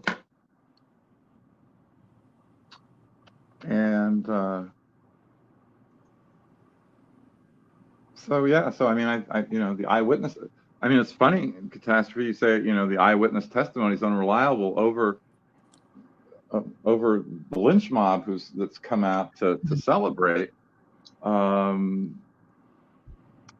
They're the ones, if you've listened to them, who poo-poo all the eyewitness testimony because we know how unreliable that is. So they're just banking on the confession as like the deal maker then. Well, I think you know, I just figured everyone was grasping at whatever worked for their case. You know, like the PCA compared to the Franks memo, where you get like some of the witnesses here, some there, because they fit sort of what you need. You know, you don't have to go. So I'd have more respect for the lynch mob if they had any answer to how or why the phone behaved as it did over the afternoon and night. Yeah, I'd love an educated argument based on facts of the case, but there doesn't seem to be any. Well, I mean, you know, I think we're attempting it here. No, the other side, I mean. Oh yeah, that's not gonna happen. Like the other side, like you can't have like a conversation with differing opinions because they don't rely on facts to prove their opinion. Well, it's not so much that they don't rely on facts that prove their opinion, it's they refuse to confront the facts that contradict their opinion. That's a good way of putting it. Yeah. And you know, you don't hear me saying, yeah, you know, just dismiss the confession. I mean, I don't think they're valid confessions, but I certainly understand the point of view that, like, he confessed. I mean, but you know, So, in your what do you opinion, Michael, what do you think that was the deciding factor for these jurors to all vote guilty? I mean, for me, and I know you've watched me for a while. I really tried to stay down the middle of not knowing whether I thought he was the guy or not the guy. And honestly, I still don't know if he's the guy or not the guy. I don't, because I don't feel like they did enough investigation to prove it to me. So that automatically means that he would have been not guilty, in my opinion. So I'm still stuck on that. What do you think the deciding factor for these 12 people was? You think it was the confessions? I know a lot of people think that was the actual that he confessed to it, and you just don't, like you said, you don't confess to something you didn't do. You know, I don't know what it was. It sounds, so the way I understood the way the deliberations went is, so they did it over 4 days.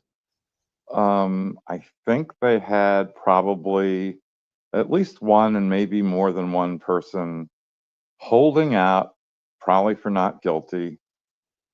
And then they came in, and I think, and please correct me, anybody who knows better, because I'm not certain of this at all.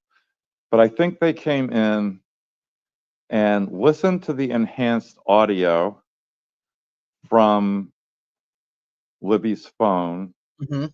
and they listened to, I think it was the Holman interview.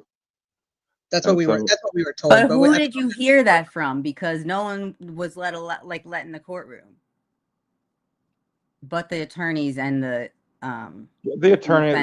the lawyers may have said, you know, told Andrea Burkhart and Bob Mata that I mean, I think it was reported. Yeah, it was reported. I just don't know like how that came we don't know how about. valid it is. Yeah. Well, and so I think that they, you know, they decided that Rick's voice was the same. Rick's voice in the interview was the same as the voice in the enhanced audio, and that pushed them over. What about they sent them home early for the day instead of bringing Rick there to then watch those videos? Like they decided to do it the next day. Yeah, Like, I don't, you know, how they arranged it, I don't know. I frankly had no problem with the jury taking more, you know, shorter days and taking more time. Oh, totally. I guess it's just about who like you believe or like the information being public. But I guess I was also worried about the jury rule. What is it? The jury rule where you can talk to the jurors about the facts of the case without making a I guess like a final decision yet. If you're all in the same room, including the alternates. Like, Can I interrupt you a second, yeah, go Catastrophe, for just it. to answer Sleuthie's question? What Sleuthie says? She says an expert could not say that, meaning that the two voices were the same. So for them to say it is crazy. Well, that's unfortunately the way the jury system works, Sleuthie. And my favorite example of that is 3 experts in a case. It was an insanity case. 3 experts, 2 for the defense, 1 for the defense, 1 for the prosecution, and 1 court appointed, said this guy was completely out of his mind at the time he committed this crime. The jury came back, said guilty, not guilty by reason of insanity, and the Supreme Court, Indiana Supreme Court, said, yeah, the jurors can look at the circumstances and come to their own conclusions, irrespective of expert testimony. And don't know what to say. That's just kind of the way it goes. So I'm sorry, I interrupted you, Catastrophe. All I said that Max Lewis said that new court documents revealed what the jurors wanted to reveal. What court documents? What court documents said that it revealed it? Or he just stated that, and so that's what it was. But nobody ever showed the actual court documents on what they wanted to review? No, I think it was new court docs revealed what the juror, so it was in other words, what they wanted to review was in the new court docs. It's not that the new court docs is what they wanted to review. No, that's what I'm saying. Right, but there what hasn't court been new docs? court docs until like even the daily, like trial handwritten ones were released like weeks later. Yeah. There was no court document that said what the jurors wanted to review. Hey, can I come back in 15 or 20? Yeah, go ahead. Yeah. Okay, I'm gonna pop out for just a minute. Okay, we'll be Bye. here. Thanks. Bye. So according to court orders entered into the record this week. Yeah, see, I've not seen any of that. Has anybody seen those? People just make things up. Like it is like, I guess this case has really driven home the length that the media goes to not report what's actually going on. Like you can I guess you also automatically assume there's like a little bit of like a spin on everything depending like who they're trying to broadcast it to, but like saying that in quotes, like that's like insane. According to court documents, like where? What court document? Why wouldn't you put that? Why wouldn't you attach that to your story? You know what I mean? Or look it up. Is that real? Like, you know what I mean? Like someone told you that and you ran with it or what? Like, is there something that when they went in and saw like exhibits that they would have seen something along those lines? I don't know. There's nothing I can think of that would Max would just say that. Like, that doesn't make any sense to me. All right, well, Kat, why I have you up here, I want to ask you what you think of Kathy Shank and this whole rumor about her being offered the reward money. That aspect, the reward money. Yeah, there's a rumor that she was offered the reward money and turned it down. For apparently her daughter's on Twitter and saying some things like that. I don't know. I've been so far behind on things that I'm not. That is that I think is what we've decided is my page 8 is that her having a daughter on Twitter. Like I can't believe that this is her daughter. Because there hasn't really been any like I guess like proof of it, but I don't even know. But just with this case and all people with alt accounts like going online and like claiming things, and then like people say like, oh, so and so said this, so like it's true. And like all these articles are like the daughter, quote unquote, like quoting her Twitter or talking about her mom, but like I found like where her name is and like her mom and her daughter, like the names, but like there's no connection.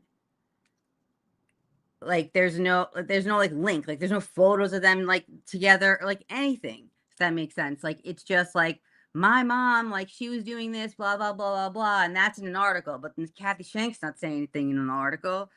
So I don't know. And I guess the offering of the reward money, I mean, I didn't think that they were going to give her the reward money. Well, supposedly she turned it down, according to this person. Yeah, that's something that like you were saying, I was like, I need to research that to see like what her like if she's even allowed to accept it. That's what I'm thinking. I don't know if she would even be allowed to accept it. Oksana said that it is her daughter for sure. She looked her up. It's her daughter. It's her pen name, I believe, is what Sleuthy's saying, because she's an author. No, yeah, I know that account. I know like the other, like her real name and whatnot, but like that's as far as pretty much like I've gotten is like there's her name and her mom's real name, like in stuff, in records, in like obituaries for like their family and stuff like that, but there's no proof that this person on Twitter is her daughter other than saying I'm her daughter. I see what you're saying. So like her using that account doesn't necessarily make her that actual person, like we all know. Yeah, and I think this case has made me a little skeptical. I don't believe anybody. I don't know who the hell you are. You can say you're anybody. I don't know if I believe you. So here's Kathy Shank. Here's a little interview that she did after the sentencing. Have you guys all seen this? I'm going to play it for you. And the passion and the time, and I hear everybody else talking about the time, and even you being so humble of this is a team effort, you know. Absolutely. What was it like for you to be a part of this? I mean, obviously, you talked about it in trial, about how you came back and you wanted to volunteer. Why was that so important? I had worked with law enforcement my entire adult career for 40 years through Department of Child Services, through Child Protection. And I knew several of the law enforcement officers, the prosecutor at the time, Rob Ives. And when I learned of this, I contacted Rob and said I'd like to help. And that is exactly what you did. I mean, so much. Your role, obviously, we know from your testimony, helping file and organize and do all the things that need to be done in order for an investigation to kind of stay organized, if you will, the organizational side of things.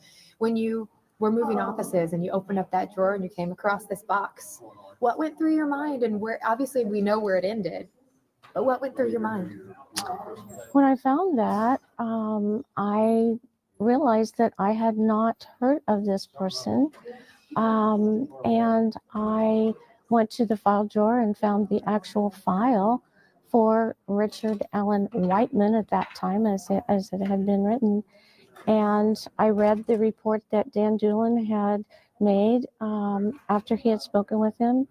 And I, as being an investigator, I had looked at some of the statements from the girls that said they had seen a person out at the bridge. And basically, I put the two and two together, took it to Tony, and we went from there. Outside of this, you're a member of this community for so long. Absolutely, my entire life, yes. What does it mean to you to be able to see all of this come to where we are today? One, misfiled report, if you will, leads to all these years of work being able to pile together. We talk a lot about all the evidence just was able to stack up. And then the final pieces of this is the guy. What is it like for you to see not only the guilty verdict on that day last month, but today to hear the sentence of 130 years? The justice has been served. I mean, there was an amazing team that worked on this. I mean, Jerry and all of the state police and all the other agencies, and I have such high regard. And I guess what I can best say is I got back a lot more than I ever gave. Obviously, you hear all these people talking about you, every person calling you out, thanking you. It's very humbling, very humbling. I did it because I like to serve. I like to help people, and that's what I did. And right place, right time, right? I guess I basically call it divine intervention. Yeah, you were just there, open that drawer, you just so happened to be the person. Finally, last thing. Obviously, it went so long, so many people. 8 years almost that you're, this community, like, please, we have all these things. We have video evidence of this suspect and we still don't have the person. What was that like for you to be able to see law enforcement and investigators kind of finish putting that puzzle together after waiting for so long? It was amazing. And it was, I think I told Jerry, it was a well-oiled machine. I couldn't believe I had worked up to the arrest in my former profession, but I had never seen this, and it was amazing what they did. And they just went into action and did what needed to be done, and here we are today. That the first time I watched it, I just was like more focused on her. I'm realizing like how literally close Jerry Holman is to her this entire interview. Right, like he's totally like right on top of her, not like a bunch of people are he standing has up at the front no of the idea room. about personal space. Like, why is he so close to her? Oh my gosh. Isn't that fucking weird? Like, don't say anything that you shouldn't say. Yeah. I don't know. I thought it was very odd, Catastrophe. I thought it was very odd.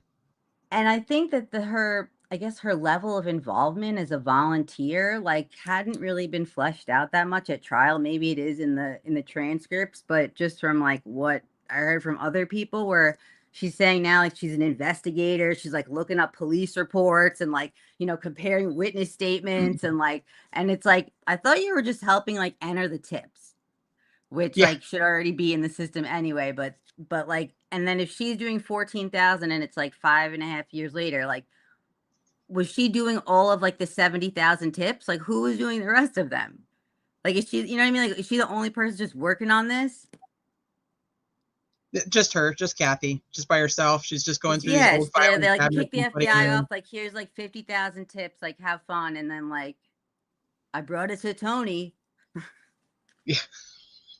Michael's back too. Hey, Michael. Michael, so we're talking about Kathy Shank, and that there's this rumor going around that she was offered the reward money, and she declined it. I have no idea the legitimacy behind either one of those statements, whether she was offered it or whether she declined it. I have no idea. So we played a little interview with her. I think Rick Allen ought to be suing for the reward money. 100%. But there's a Slayer statute, right? Probably in Indiana. He's not profiting. He's not profiting from his crime. He's profiting from the tip. That's it. I guess there is a little nuance to that I hadn't really considered, but I guess I thought like when he was convicted, like that kind of blows that out the window. But I guess like maybe afterwards, because like he's the one that called in the tip that led to the arrest and prosecution. I'm kind of joking, but I mean the logic is kind of unassailable. So would she even be eligible to receive a reward? Because this was my biggest thing, is even whether she's a paid volunteer or she's an unpaid volunteer, she still falls under the umbrella of people who are working on the case. Yeah, I don't know. I mean, that's for other people. From my point of view, Kathy Shank is an extremely suspicious entity in this case, and I have my reasons for thinking so.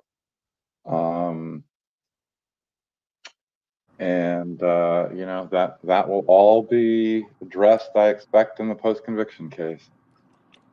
I'm glad I'm not the only one, but yeah, looking into a lot of her past has been interesting in terms of her sort of role in a lot of instances. And it also like it links to like the whole child protective services thing with like Luttrell, and like where there's that connection between a lot of the players. Look, you can find connections. I mean, Indiana is a small state for the most part. I have had stuff come back to me. One of the things I tell my students is you can't talk about the cases outside the classroom. You can do it with each other, but not with anybody else, because I can tell you stuff comes. I mean, you can find some connection between just about anybody. And I'm not saying it's not suspicious, but there's so many, in this case, there are so many strange connections. Totally. But they need to be, I guess, like I leave them open to like any possibility, but it's still like a connection of gathering information about, people that surround the case. And I'm not saying it doesn't, and I'm saying it does need to be looked into. I guess what, my focus has been, look, there are, everybody's referred to them, maybe correctly, as rabbit holes. There are all kinds of leads that you can try to pursue. We've got 20 days. The post-conviction case will have more, and I've certainly got a post-conviction file to send along to the post-conviction lawyers, if it comes to that. But her connection with DCS and the prosecution of Click and Luttrell or Luttrell, I don't know if it's Luttrell or Luttrell or how he pronounces it. Yeah, Luttrell. And Leper. Yeah, and which I find odd, because of the OIG's investigation of the FBI Indianapolis office that followed the whole Nassar scandal. That was in, I think, like 2021. And then they did this past August, they came out with like their review of like what they had learned from the failures of Abbott and that whole office. And like they implemented new stuff since then and like how they've been working. And so it's weird to me that like this like guy would like, I guess, like be involved in this thing. Well, the FBI was kicked off by then, so I don't know. Yeah, I mean the investigation was terrible, and the FBI should have been kept in on it. And the idea that you've got Kathy Shank responsible for putting in 77,000 tips, and so right. as I understand it, the FBI made available to law enforcement in Carroll County, you can call them Unified Command if you want to. Yeah.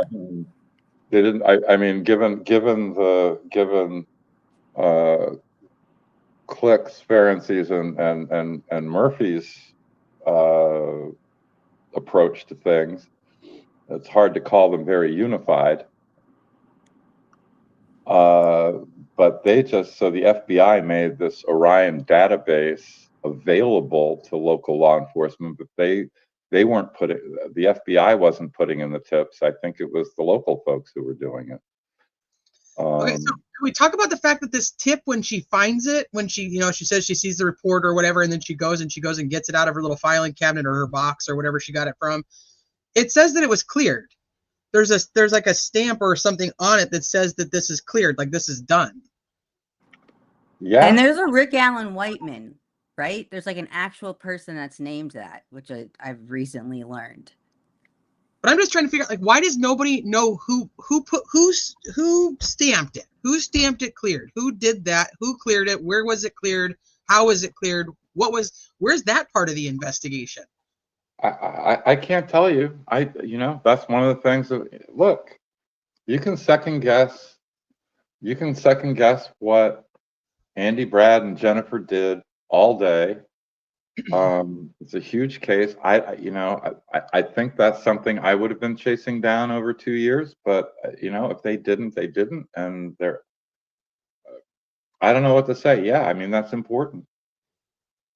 They probably got nowhere. It was probably a circle jerk for them. They probably couldn't even. They probably weren't given anything to follow up on when it came to that. They didn't even get Libby's original video until 2024. Yep. Like there were so many things, and even right before trial, Gull had finally given the state like 10 days, I think, Cecil to turn over the like latest extraction or whatever, and that was like in the middle of August. So like September, they had finally the info that they could then send to to their own expert. So people are like, why don't we know more information about like the cord going in and all this other stuff? And it's like, they didn't even have time for her to do any of this stuff. Like they got it like a month and a half before trial. Yeah, and that's a problem. And they wanted to get to trial, and they could have asked for a continuance. And all I can tell you is it played out the way it played out. And trial work, I am in awe of trial lawyers. It is incredibly more difficult than anything I do. One reason, I mean, I've done a few trials, and I can tell you that they are absolutely, at least for me, they are absolutely nerve-wracking and absolutely exhausting. No, I have so much respect for them, and I'm not like shading. I guess I'm sort of like giving context of like why they might not have had everything like it's like T was saying, like it's like pulling teeth, like just trying to get anything. Mm-hmm. And then giving the discovery back, and then, oh yeah, what about Kathy Shank shanking up the discovery? That's a new term. Like, did that really happen? And then, like, if so, like, does that affect anything? It might in the post-conviction case. It's not going to be something for the appeal. I mean, it's basically not in the record and in the direct appeal record. There's a lot to pull apart. I mean, it's one of the reasons that I'm basically a proponent of trying to suspend the direct appeal to do the post-conviction work, because there is a lot to work on. I can see why. I mean, I see why you lean that way. It makes sense to me because I mean, the defense attorneys with their limited investigators were doing their best to try to piece all this stuff together as it was hodgepodgely given to them, and the investigation itself was lacking from law enforcement. So there's so much unturned, like so many unturned stones after 8 years. It's like, that's just kind of crazy.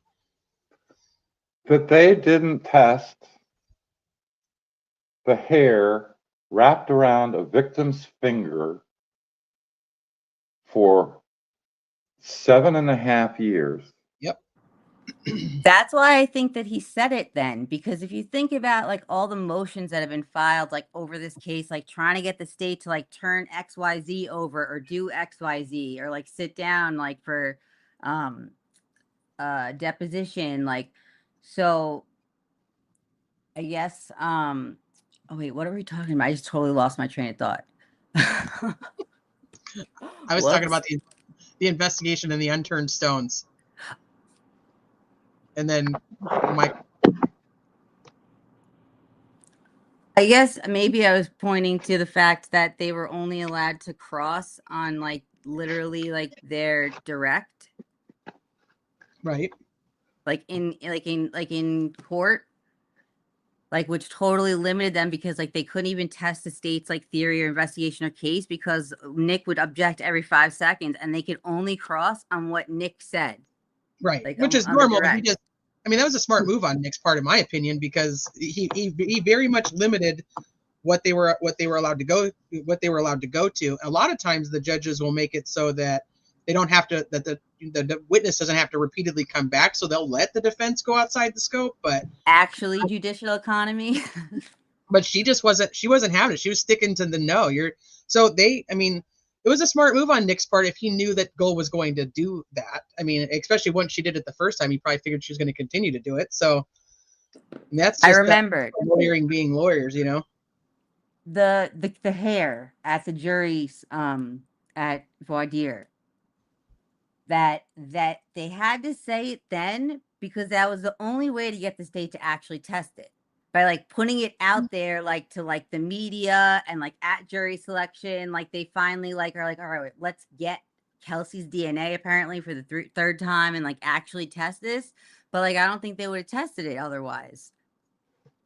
Well, that's the other thing we don't know that also makes me sort of lean towards going to the post-conviction case. I know that they took buccal swabs from a ton of people.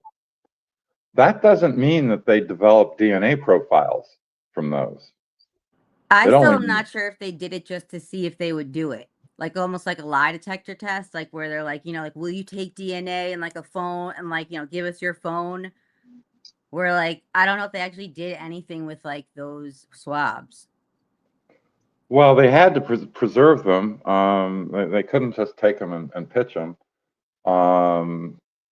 And once they'd taken them, so yeah, they may not have, paid to have DNA profiles developed out of them. I mean, we've got unidentified female DNA. We've got unidentified male DNA. Man, oh man, there is some serious testing to be done here. Well, and the fact that, like, I mean, we know, like, just even from Kelsey, who said that they took her DNA, 3 times up until trial. Like, where did all that go? What did they do with all of it? I think they were just saying it. You know what I mean? Like, it almost felt like every person that got like a hard look, or that the public was looking at and they didn't want them to look at that person anymore, like they would like jump on social media and be like, I was down there, they interrogated me for like 6 hours, they took my DNA, like you should do that too, like blah blah blah. Like, where did that really happen? Like, just like they've been so lazy. Like after Holman's interview, like I'm like, oh my gosh. Like not a single thing. Like not even just like the leak investigation like being like a joke, but like the actual investigation, like to the extent that it was. it's crazy to me how much they spent and how much time they spent and money they spent on Keegan Klein, but not on Look, anything else. look, long before Keegan Klein ever came along, they had all this DNA. You know, this is earlier in the conversation. I'm just repeating myself. They had all this DNA to test, and if my investigation's at a dead end, and I've got all this stuff to test, geez, I mean, why wouldn't you do it? I still can't like I can't wrap my mind around it. I can't wrap my mind around why the public is not going crazy to the extent that like I don't know, I guess like this whole, you know, transparency, quote unquote, and like, you know, like can't we all just get along and like stop calling us names and conspiracies and like get back to it? And it's like, okay, but like what have you learned from all these mistakes that were made and how have you implemented anything to fix those mistakes? I don't think they did anything wrong. That's the biggest thing. They're like, yeah, we made mistakes, but you know, what did Doug Carter say? We made mistakes, but we didn't know they were wrong at the time or whatever. Yeah, but like Thing like now that. you know, like what have you done to like change that? Nothing. Promote the people who make the mistakes. That's what we Exactly. Well, but you know, I want to go back, and I've said this elsewhere. Just me being me, repeating myself. If you cast your mind back to the suppression hearing on the, what was it, 19th of March, thereabouts, 13th, whatever day it was. 18th. Okay, You mean the motion to dismiss? Yeah, there was the motion to dismiss. That was after the contempt trial. Is that what you're talking about? Or are you talking about the suppression? Yeah, when Mullen testified about the over recording of the interview. Right. Yeah, that was the 18th.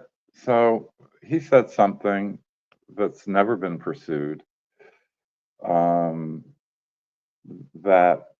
makes what he said entirely unbelievable. And what he said was that the normal practice. So these were over recorded. You know, the third week in the third week in February. You know, that first week of interviews after the girls were found. And then he said we didn't discover that they'd been over recorded until August. And Holman kind of backed that up in his interview. Said we didn't find that out until months later. And I'll get back to Holman in a minute.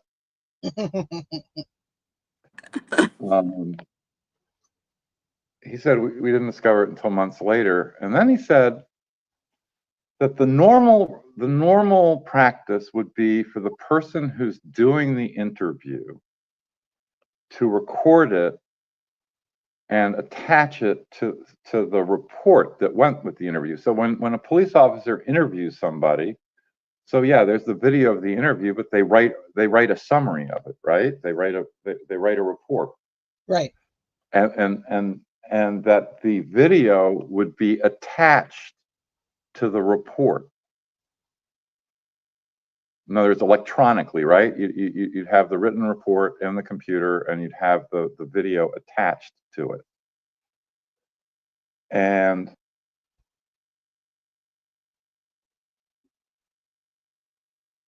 you would think that the people writing the reports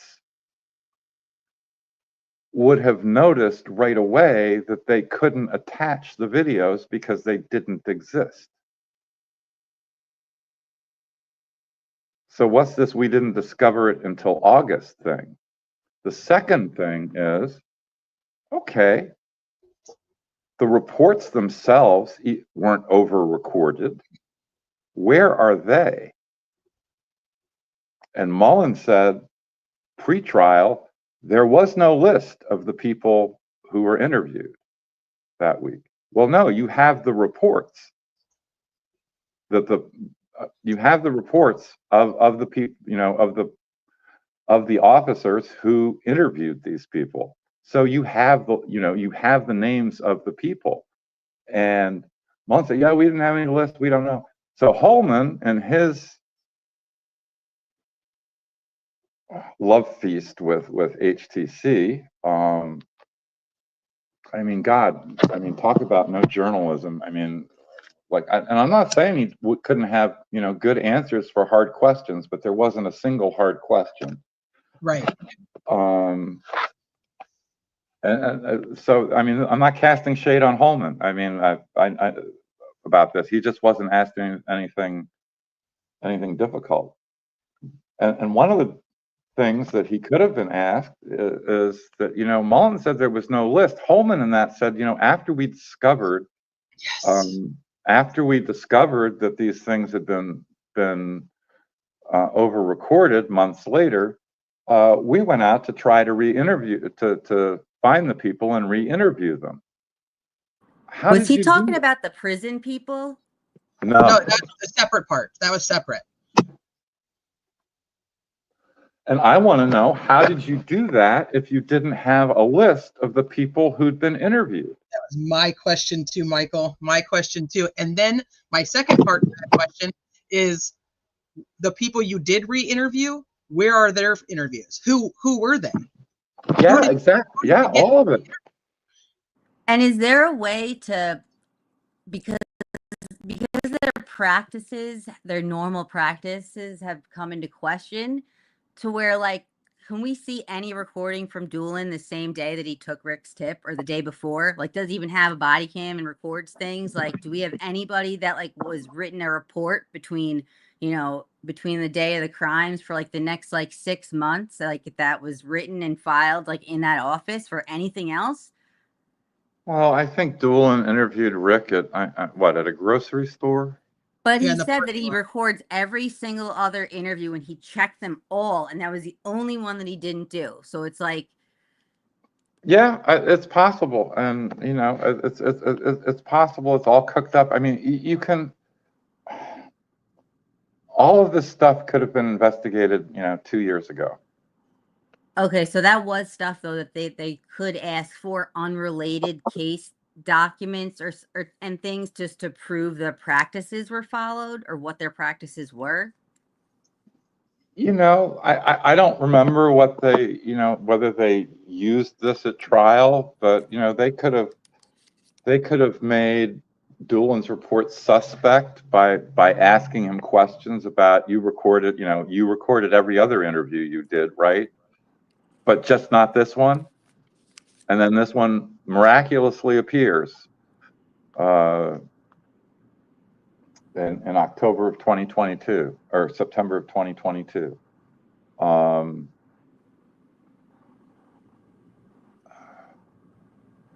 So, you know, I don't know if they asked him those questions. I mean, they're just ways in a trial you can bring this stuff up. I mean, and I don't know whether they deposed Doolin. I don't know what they asked him. Look, there's a ton of stuff we don't know that the lawyers know, and yeah, you know, Doolin's report's a little suspicious. But you know, if Rick said those things, you know, one of the things that's kind of bothered me is, why isn't Rick's? I mean, if Rick admits that he was out, you know, checking his stock ticker on his phone, why isn't his phone in the geofence? So speaking of geofence, let's talk about that. Let's talk about why they kept the geofence out, and what does that actually mean for any type of appeal or post-conviction investigation. You know, I don't know that they made an offer to prove. So if Gull's pretrial ruling that the geofence, that Horan's report doesn't come in, right? That's preliminary. In order to preserve that for appeal, you have to try to offer it at trial and have it denied. And, you know, have its admission as evidence denied. And I don't think they did that. So I don't know that anything's been preserved. I think they did with the third party hearings in July and August. They did that. Yeah, and they tried Because to all include. of that got to be admitted as offers of proof, like at trial, which she Yeah, didn't let them do anyway, like at trial, like she said she was going to. But yeah. So my point is that, you know, it really will be it's very hard. We don't know what was happening in trial behind the white noise, you know, what the objections were, what the responses were. I mean, there's just so much we don't know yet, you know, to say what's going to be an issue on appeal and what's not. I can tell you that what is outrageous about Nick McClellan keeping the Haran report out is that report was used to clear people.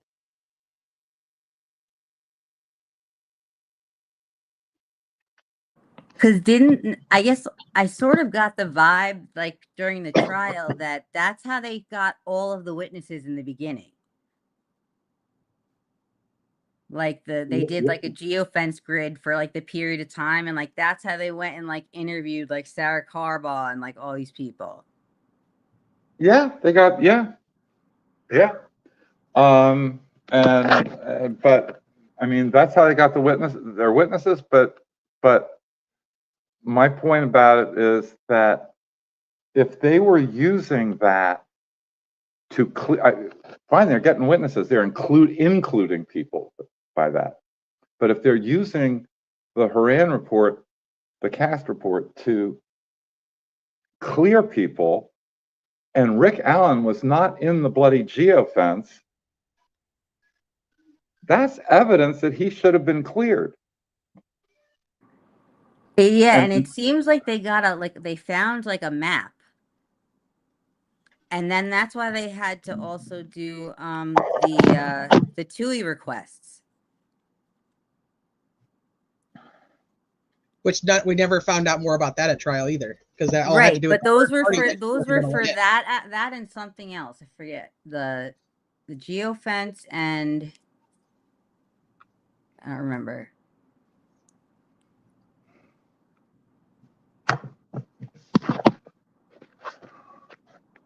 But yeah, so I'm going to wish you all a happy new year. And I've got a couple hours of stuff to do before midnight hits. Okay, well, Oksana just joined. Let me make sure she doesn't have any questions for you before you hop off. Oh, Oksana's here. Hi, Happy New Year. Yeah, Happy New Year. Hello, everybody. Hi, Oksana. Hi, Oksana. Hi. T, we missed you so much. Oh, I missed you guys too. So much. Michael's gonna hop down. Do you have anything that you want to ask him Yeah. before for the night? Gosh, so much, so many, but I'll try to just stick with. No, давай. I don't know. There's just I don't know. There's just yes, I know. So those FOIA requests, I know several came back with a response from Nick only. And I know, you know, they were submitted to Carroll County, Allen County, Sheriff's Office, and Nick's office. And Nick is the only one that replied so far. So the whole thing of ongoing investigation, you know, he cannot release anything because it's ongoing investigation, open case, and something else. That just makes, you know, I don't know, what is your experience on their ability to deny? I know nothing about FOIA requests or the public record access to Public Records Act. I know nothing about it. You need to look it up. He cited some statutes or something. It doesn't really. I guess that's something I'm kind of looking into, but it doesn't. It doesn't quite apply, but it also, the investigation, the ongoingness, even if an investigation is like closed and the person's away, I looked up, it's, I think it's 75 years, like after the case, like be exempt, because the discretion is with the state agency. So he basically can do it, But just I just finished reading the case that he cited and like going through it, and there's rules in there from 2006. So I have to now check to see like if that's even the same, even if it applies anymore, I guess. Yeah, there's an office of something public, that has to do with FOIA requests, with the request of public information. Right. So But there's there's like an office. there's Probably. that, and then the procedure so that he can't deny things for reasons that aren't legitimate. But what can happen? He says no. There's no other recourse for anybody. He says no. There is. You bring it to the circuit court in Carroll County. I guess that's also like sort Yeah. of where I'm at in the process. So I don't want to say anything because like Mhm. that's kind Right. of where Okay, I'm good. at. Yeah. I read that. Yeah. I read that. Yeah. That case he cited, and it doesn't. Mhm. It's a little Doesn't iffy on apply. whether it applies. It's just interesting that he uses that language, and that's the reply he gave everybody pretty much, right? Because that So worked for the 911 call from Flora. That's true.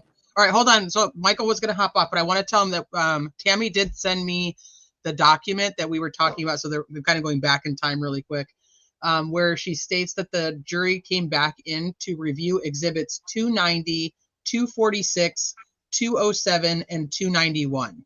So I'd have to go back and see if anybody who was in the courthouse actually wrote down what those were so that we could be exact on what they are. But there's 4 exhibits that they went back in to review. So just an FYI, if anybody happens to have the exhibit numbers written down, 290, 246, 207, and 291. I think somebody looked it up on Andrea's lives, But and that's how they knew. We were talking that it was only the 2, but it's definitely she says 4, so just FYI on that. Yeah, we need to really find out. But this didn't come out till way later. Right. Yeah, she didn't file them. She didn't file them for like days. So I just wanted to let Michael know that before he hopped down. But Happy New Year, Michael. Thank you for coming up here and answering all of our questions. And you are so beyond helpful. I just can't thank you enough. Thank you. Michael, you're the best. Well, I can hang. The best. So I smart. can I just hang know on. felt intimidated to be here. There's a little bit of Why is that? Yeah, he's just like a legend or something, And we're here on the legend. I'm a legend in my own mind. Sleuthy's here with us now too. Sleuthy, you got anything for Michael? Yeah, I want to go back a second to what he was saying before he said he was going to leave, because that's pretty much what I'm screaming is like, if you used that geofence alone to clear individuals, even ones that looked, let's say, and this is just an example, let's say they looked like Bridge Guy, sounded like Bridge Guy, had no alibi, okay? And you cleared them solely based on the fact that they did not show up in a geofence. If Richard Allen also did not show up in a geofence, then why would that not be considered exculpatory to Richard Allen and be able to come in? No, absolutely. That's absolutely the point I think I was trying to make. Yeah. It should have come in. It's exculpatory to others. You know what I mean? Well, yeah. Well, it's exculpatory to others, and it also shows that by the police's own standards, he was cleared. I mean, The technology hasn't really been used in like any case law that I could find. And the only thing in Indiana I could see that used geofencing was gambling.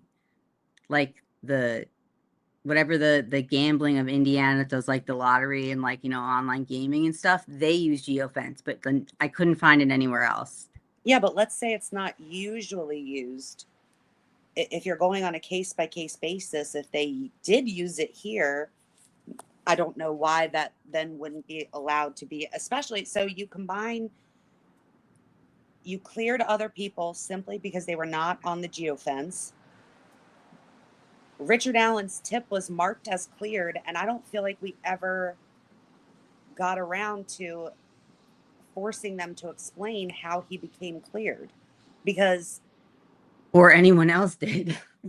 yeah, like so Dan Dolan, like while Dan Dolan was there, like I would have said the day, like you went and talked to him, you were on the stage at a press conference showing a picture of this man. Did it not occur to you that it kind of looked similar to the man you just met with? I couldn't believe that wasn't an exhibit. That press conference where he's standing there with that.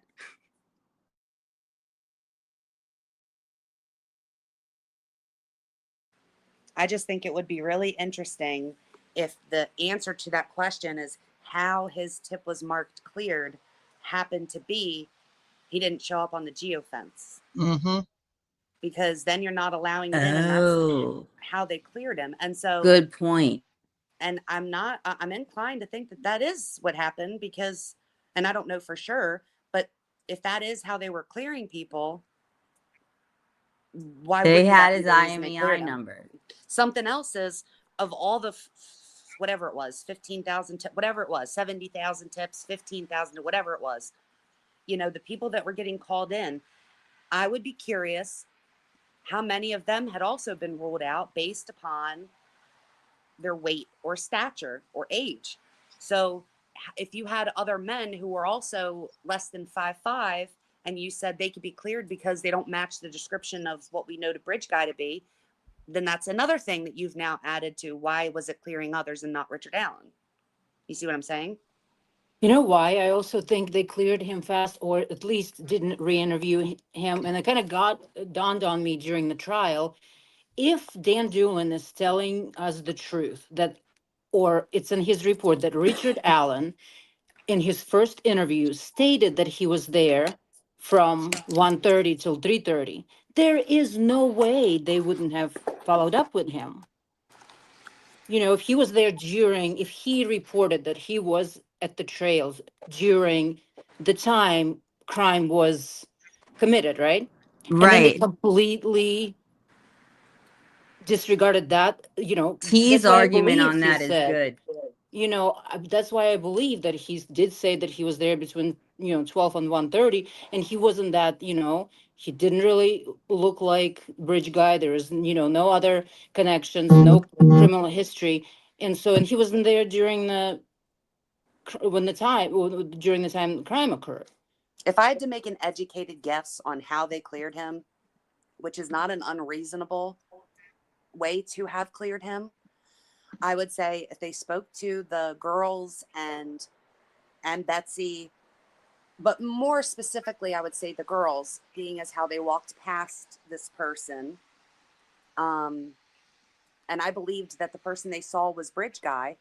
And they all told me that the person was taller than them and they're 5'7". For sure. Then I would have said, okay, Richard Allen's not that person because he's shorter than 5'6", shorter than these girls that saw who we think is Bridge Guy.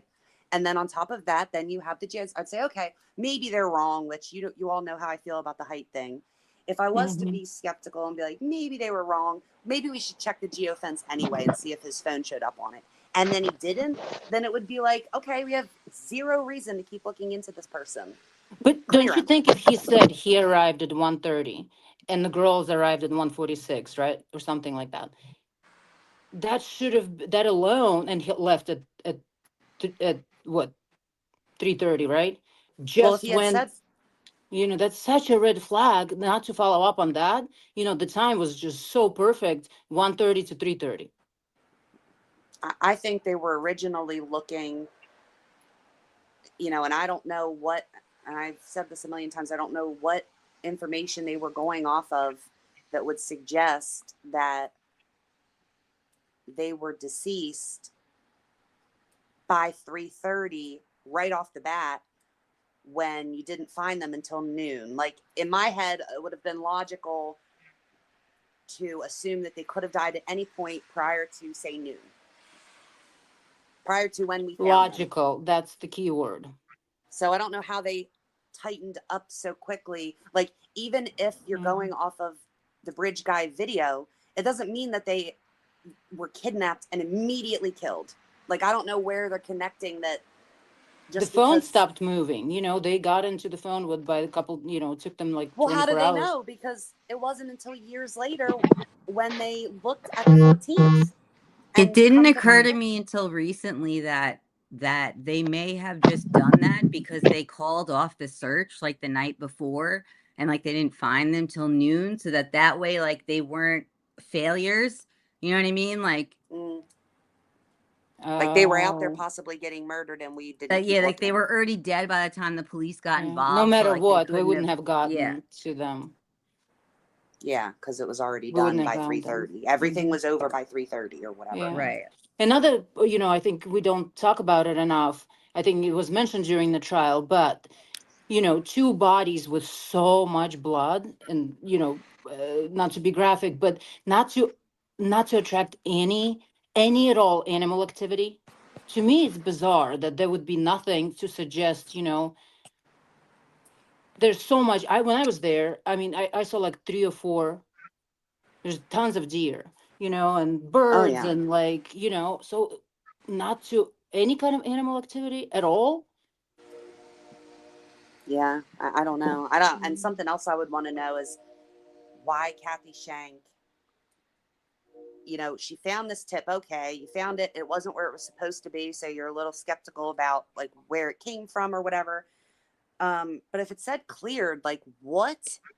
Why did it even say Who cleared? are you to be like, oh, I Right. know it says cleared, but I'm going to take it to Leah anyway, because maybe it's not actually cleared. Like what in your brain made you think it might not be cleared? You know, he said during the Nick said during the conference when somebody pressed him to like, have you cleared all other men? And he said, He still nobody's said no. cleared. Yeah, he said no. We don't have any evidence that anyone else was involved, even though But there's a bunch of nobody unknown is DNA. cleared.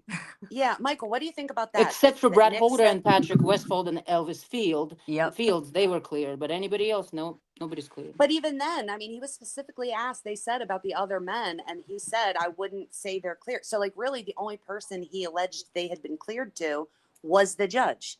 So, Michael, what do you think about that? That even at the press conference after sentencing, he said no one has been cleared and the tip line is still open. You know, people are pretty imprecise. I mean, I think what he's trying to, you know, get hooked on as well, maybe he was involved with some, you know, somebody else was involved. Well, how can you say that when you just went through a whole trial saying he's the one and only person? And well, if he wants to tell us what happened, then he was convicted also, although the convictions were merged. He was convicted of felony murder. And you know, so you know, I have a question. Yeah. She vacated those 2. Does that mean he can be retried for felony murder or no? Because he was already technically convicted of it, just not sentenced of it. Or yes, because she vacated them.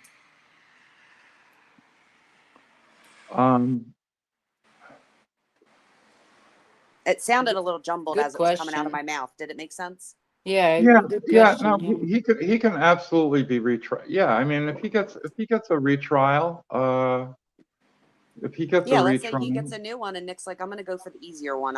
Let's just accept all this Odinism stuff and say that he told them to get off the bridge and then other people might have killed them and go for just the felony murder. Could he do that?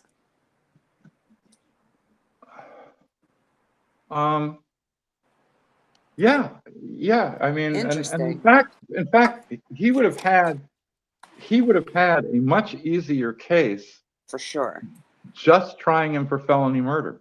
Definitely. Yeah, for sure. Yeah. And I all always he- said, like, Yeah, go he ahead. should have just let the defense do whatever they were going to do and go with the felony murder thing. It wouldn't have made any bit of difference, really, in terms of Richard Allen spending the rest of his life in prison. And just say, maybe there were other people at that crime scene, but we know that he's bridge guy and he's the one that told them to go down the hill. And when they did, they met their death. Yeah, for sure. And they made him the only one. Yeah. But in the second trial, if they tried to bring up a different idea, wouldn't the first trial kind of come into evidence and that they changed their, direction. I didn't read the trial and I haven't seen the trial, but it really did feel to me like there was still a heavy emphasis on, like, there was more emphasis on him being bridge guy rather than much of anything else. No, I mean, I think Nick talked a lot about how he alone did that, but maybe not as much as to kind of solidify in jurors' minds.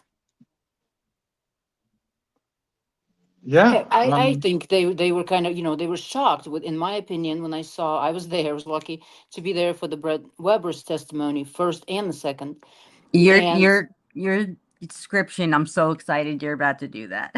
I mean, I was shocked. I was shocked. I thought I was in the movie, watching Brett Weber, but jury's reaction was unbelievable. I mean, their body language, they're like backed away, they leaned away from him, especially when there's a couple sidebars and they went behind this big TV, on the white noise, whatever machine.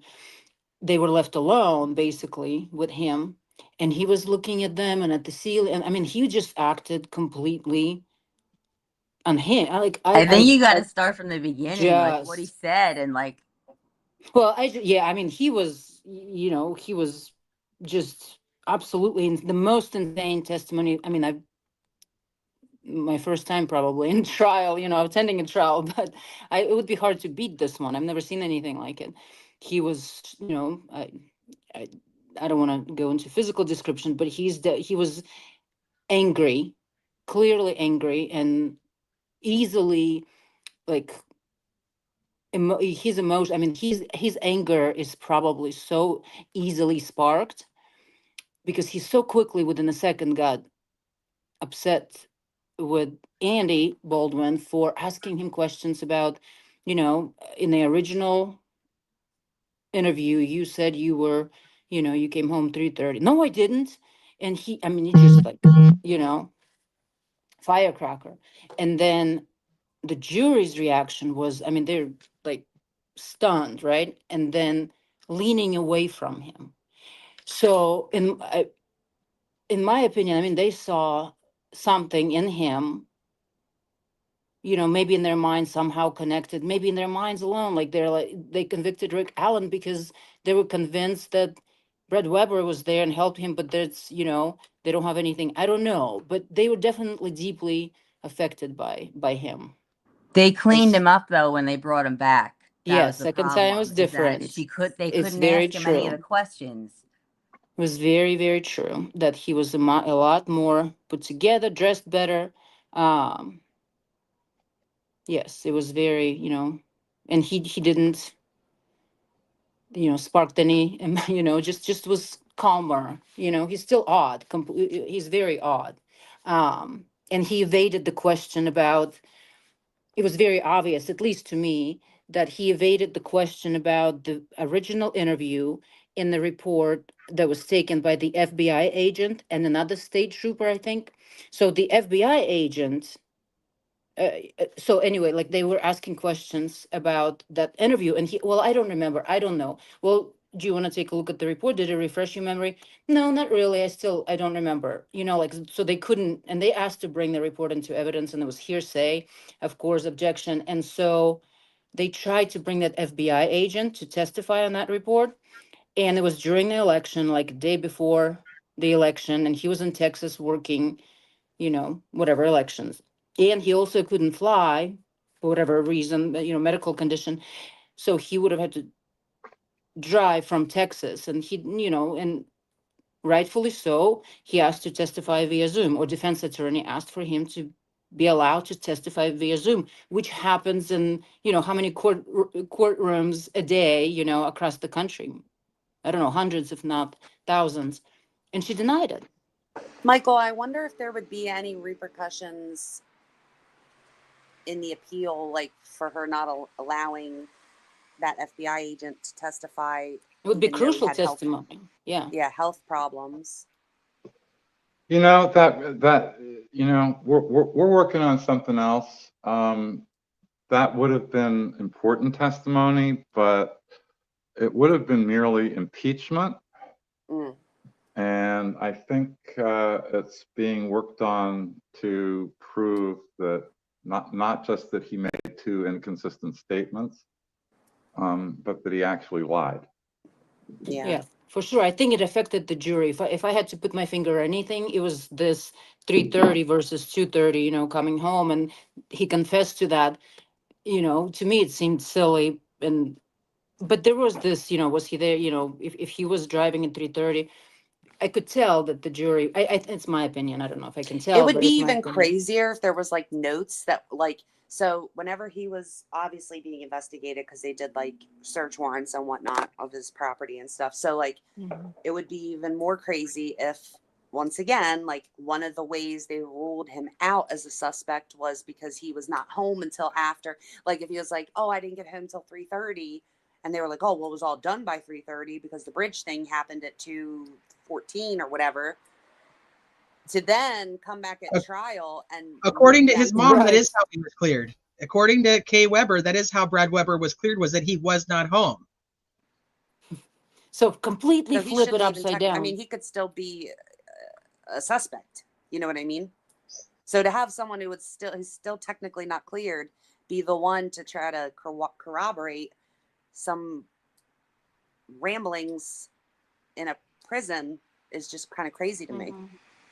I think it meant something to the jury, and maybe even in some in the back of their minds, they're like, okay, well, maybe they haven't gone after this guy yet. They're going to be, you know, prosecuting this one. But somehow they believed maybe he was involved. I don't know. So this is a question for Michael from Walla O in chat about the jury instructions. I'm not really sure I understand it, so I'm hoping that you do. Was the timeline in which jury instructions were to be finalized in Diener's order revised? Maybe one of you guys knows. Diener's. Diener's order. I mean, That's why I'm confused. So maybe Walla O, can you tell us more about what you're asking there? And then there's another question for you, Michael, while we wait to see if she responds to that. If a height analysis came back and said that BG was 6 foot tall, would that mean an automatic reversal since the entire state case was to make RA bridge guy?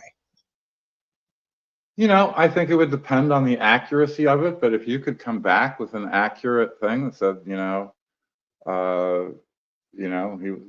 bridge guy was 5'10" with an absolute error rate of 2 inches either way.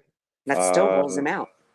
Yeah, no, I that's what I'm saying. Yeah. And that it might. My understanding is that Nick McClelland looked into actually doing the height of bridge guy, and he got somebody, and it was going to cost $5,000, and but he wouldn't have anything certain. My problem is that as we discussed last night, I don't think you can do the height of bridge guy from the enhanced video. You might be able to do it from the original. Yeah. But I don't think you can do it from the enhanced. I always thought I don't it feel was like you should do. curious he didn't have a height in Westville. Like until Wabash, they didn't put his height on the record.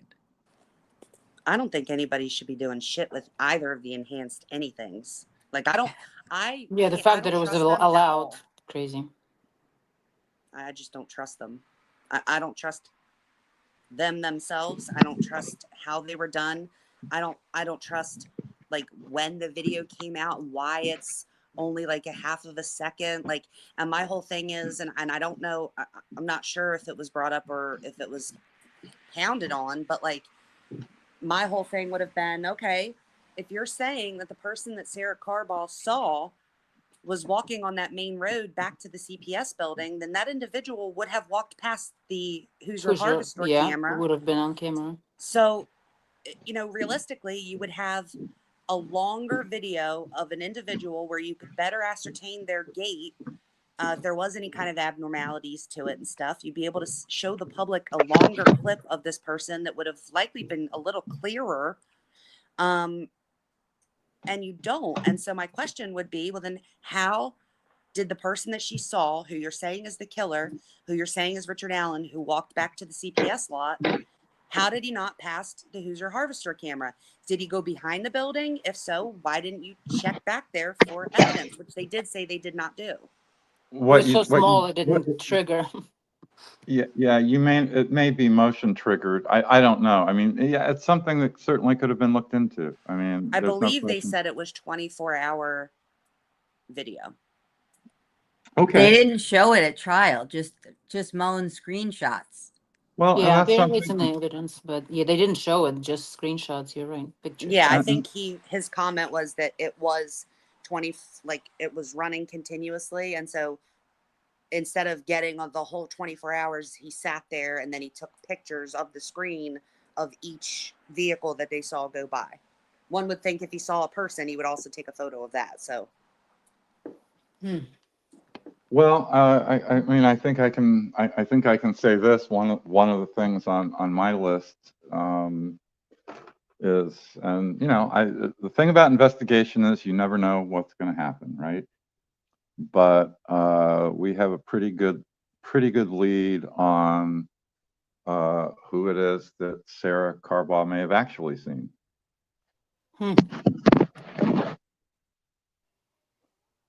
Wow.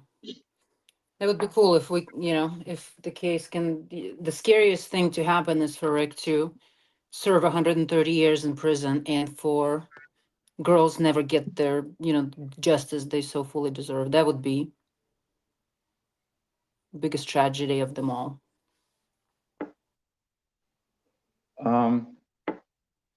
Yeah, it's no justice was done here. I mean, everybody, I think about the girls often. What happened to them, I swear, was much more horrible than anything the state put on in its case, and it's just terrible. Yeah, very true. Can I ask, so if during the post-conviction investigation, would there be, could there be, and would it be important to do? You know how they talked about how Richard Allen's phone from 2017 is gone, but then the phone expert actually goes up there and says you don't actually need the phone. You could have, pulled the data from the provider if that provider actually keeps it. Would that be something to look into? I'm sorry, say that. What would be something to look into? So they had said that Richard Allen's phone that he owned in 2017, that he no longer had it, that he'd gotten rid of it or traded it in or whatever happened to it. But the phone expert that the defense ended up calling said that they could have actually retrieved the phone data without having the actual phone if the phone provider kept it, depending on the provider. Would that be something to look into? Yeah, maybe. I mean, I think somebody said he had Ting or something, and yeah, it's all something to look into. He's still not in the damn geofence, so I don't know about the phone data, and I don't know if they have any. They said he didn't have that phone. There was no evidence about whether he traded in that phone for one of the new phones they did grab. I mean, it's all sort of, the state's case, except for the confessions, the state's case was made of wax easily melted. And I'm not a fan of the confessions. me either. I have a question though. If in the post-conviction stuff, you, or not you, but you know what I mean, they, whoever, did solve and figure out who did it, or who all did it, would that matter if, will it only matter if law enforcement arrests and charges that person? No. No, so so we wouldn't have to wait. So there would be no possibility where, let's say it's someone in Carroll County, if it were solved and the prosecutor of Carroll County did not press charges against that person, they were not arrested, that would make no difference. Well, yeah, it wouldn't make much difference to Rick's case. Yeah, I mean, look, if they found, I mean, it would be horrible for Abby and Libby, but I just mean with him specifically. Well, I said earlier, I mean, I just, absent something like unbelievably conclusive, it's hard to imagine that after, I mean, if I'm the next person accused, my defense is going to be, they just convicted this guy beyond a reasonable doubt of having done it alone. What are you talking about?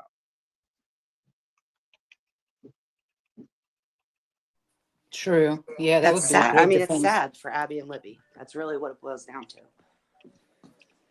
No, they've made a complete bollocks of this. I mean, from start to finish, and you know, they're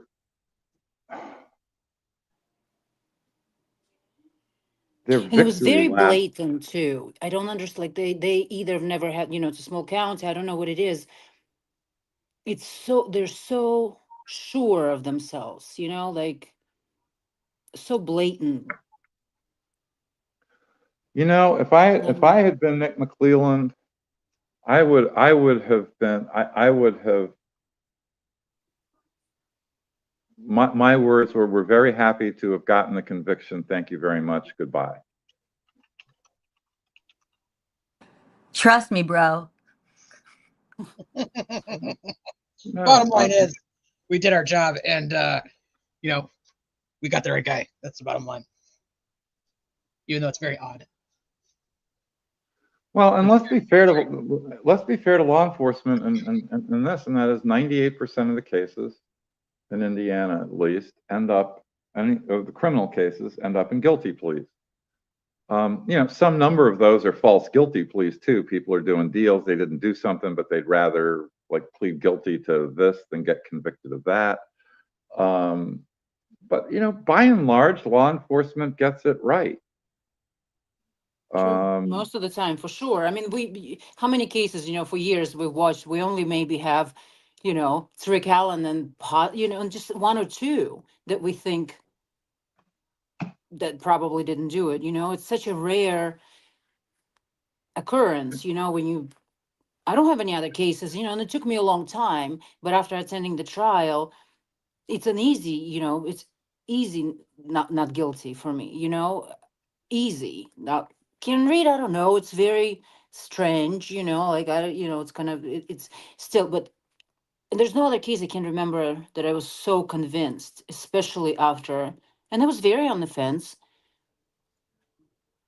but after being that's what changed it around for me. There's no way, there's no world, in my opinion, there's no world where all those things can connect. Could he have been on the bridge and somehow, you know, if they presented that kind of story, maybe I could believe that, right? But because of everything we know and how they presented the case and how, you know, how obviously biased the whole court proceeding, you know, you can see it on the judge's face, you know, you can see it on, honestly, Nick McClelland was probably, you guys gonna hate me say it, but he was the most respectful or normal out of all of them, you know. He's actually really, I think he's a pretty decent attorney, you know, he was, he's pretty good on the stage. But everybody else, you can just tell the disgust they have for Rick Allen and the attorneys, and maybe even more so for the defense attorneys. I literally just noticed what your profile picture is. I choked on my pretzel. But I'll tell you right now, when she very first joined, I thought it was Jerry Holman with a goat kissing his face. Oh my God. I thought that you put a goat in there. I did. That's what I thought it was. I was like, she added a fucking goat to it. That's awesome. It's a fucking goat. No, it's just a goat. No, it's a fucking goat. I personally, just in terms of Richard Allen specifically, I believe that if he did it, or even knew about it specifically, like let's say somebody else did, he was just there. I think if he was going to confess to it, whether it be out of regret and guilt, or whether it be out of like mental illness, I think the confessions would have contained details. And to this day, like none of them contained any. I would even be like willing to bet he doesn't even know where the crime scene is. You know, with this, and I hate talking about it because it's just so sad. Sorry. When there was it was March hearing, you know, when I first attended the proceedings, when I saw him, first of all, I was just shocked from just seeing how small he was. He's so small. I mean, it's the first thing you would, if you had to describe Richard Allen, you met Richard Allen, if anybody asked you, you know, what does he look like? You would just say extremely small man, like short, you know. Oh, you My know daughter that's is what I would 10. say. My daughter is 10 and she's 5'4". I mean, that's the first thing. I was shocked. And then, you know, when he sat down and the way, when Wallace said, or whoever said that he was an eggshell of a person, it is really, you know, it's heartbreaking to watch him. And I have watched, you know, seen a couple videos of him, like social media, right? But that letter he wrote to the judge, there's no way to, you know, it's the same Rick Allen who wrote that letter, and the way he was during March hearings, he's broken. I mean, I don't know what they did. Like, he is just broken. It got a little bit better during the trial, but still he's very, you can just tell he doesn't trust anyone. I mean, he loves, you know, you can tell that he has a lot of love for Andy. You know, there was this, I think Bob talked about it. There was that sweet moment in court when Andy was drinking and choked a little bit, and Rick just, you know, patted him on the back and like looked at him to make sure he was okay, but he's like a child, you know. I 100% agree. And I know some people, and it could be just the guilt of thinking that our justice system would make someone, you know, would would mentally affect someone that way. For sure. But I'm of the opinion that everything you said, I 100% agree with, and I am very hesitant as someone who doesn't deal in mental health but does deal in like the brain. I'm just very hesitant to think that he will ever return to you know, like his baseline, and especially being in Westville now, right? How many years? If it's 2-3 years, you know, if you get him, you know, if he's now in the mental hospital, but it's so unfair that people will say, well, it's because, you know, the guilt, right? And he's carrying that big Bible because of his guilt. Same people that regard Christianity, and you know, and it's a completely. If it was somebody else, if it was somebody they loved, right, or. It's so easy to look at Rick Allen and say, oh, something's wrong with him. He must have killed those girls, you know? This is another question, since we're on this topic, for Michael, because I'm scared he's going to say he has to leave. Michael, are you still here? I am still here. So I am sitting here making year-end donations. Oh, good for you. Urine? I'm sorry. Yeah. Hey, I'm sorry, I'm a foreigner, you know, I have like language barrier. That's what I heard. Well, you might appreciate that I just gave $1,000 to United Help Ukraine. Aw. Now you're gonna make me cry again.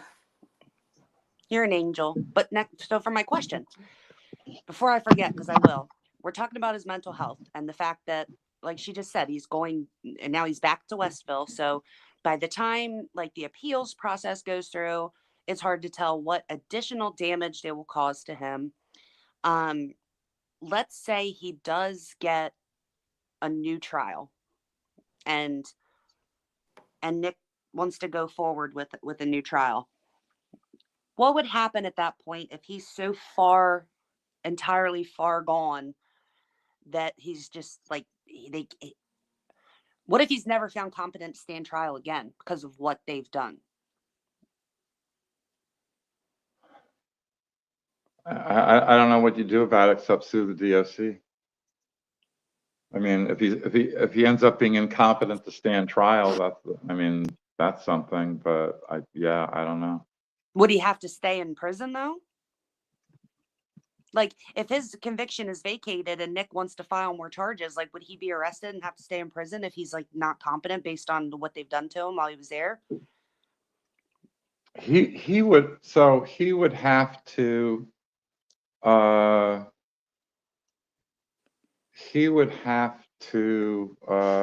he'd end up back in the county jail. See, that's crazy to me. So, like, if they permanently fuck him up, even if he does get a new trial, he might never, like, do you see what I mean? Like, you still, quote, win because he can't ever, depending on how bad they fuck him up over the next however many years. That just doesn't seem right to me. You get a new trial, and then if you're not competent because of their treatment in there, yeah, you could sue them, but it's not going to get you to trial, you know? And you take him back to the same prison. That's I think that's There's no way that's not purposeful. I mean, right back in there with face tat and all the other people that he just now. Do you know what I mean? Like I and think why that's not say, why not do not say, hey guys, let's put him somewhere else so they don't accuse us of, of what we did. I'm gonna say again, see, they took, send him to Westville on purpose. I mean, just to avoid that alone, Well, why would they care? They've not really had any repercussions Yeah, for any that's of that. that's the case. That's right. That's the point. Well, I don't know why. the irony of it all is, it may be, and I only say maybe, it may be that Diener's safekeeping order may well be Rick Allen's ticket to a new trial. I felt great about what we were talking about yesterday. Like it all started clicking for me once you started explaining, for instance, that like the sheriff does not mean any sheriff, and therefore the sheriff that requested the safekeeping and the judge that signed off on it both technically had no jurisdiction to do so. But will that Yeah. be enough for them to be like will they agree? Do you know what I mean? Like it just seems No, like every it's time not. it makes... No, so it's not about those things in particular. What it's about is that he was denied a lawyer to make those arguments. Like a I see. structural error. Because a lawyer would know that stuff. Obviously, Richard Allen would not. Right. And But a lawyer would have 26, said, there you should, can't. oops, sorry. I'm just saying, So the a lawyer argument, would have said, you can't do that. You can't send him there. You're not the sheriff that has him in custody. You know what I mean? and moreover, he had, because it was based on his personal safety alone, he had the right to refuse the transfer. That's crazy to me. It's so crazy to me. It is like so crazy. Diener tore shit up and then left. Like I cannot, you are not going to tell me that Diener didn't know that all of this was fuckery and that something was going to come fall back on them and didn't leave because of that. Like the bloodlust thing, I never saw Diener's family on YouTube. I'm sorry, I never did. Mm-mm. So, and him saying, as of the date of that order, people were requesting the probable cause document. And he kept saying, we can't give you something that doesn't exist. Once it exists, we can give it to you. Well, the day you signed the order, the probable cause affidavit did exist. The charges did exist. He was formally charged. What are you even saying that doesn't exist? Where was the paperwork then? Very shady. And I think if he knew. Yeah. Mm-hmm. And Ives leaving, that's also never set right with me, And Nick McClelland, new attorney, just, running, deciding to run and becoming the prosecutor and never having, tried a murder case at that time, And then the whole, I think that I really can't wait to find out what was this whole 26th and 28th, right? Because he was arrested on the 26th, but he was charged on the 20th. Or arrested. Documents say that he was arrested on 26. I don't know if he was detained and held for 48 hours, right? And then charged on 28. There's something there that doesn't sit well. Michael, I don't know if you've seen, I sent the 2 parts. Well, no, So I sent the true crime one, hidden true crime one, the transcript, Right. and also. Did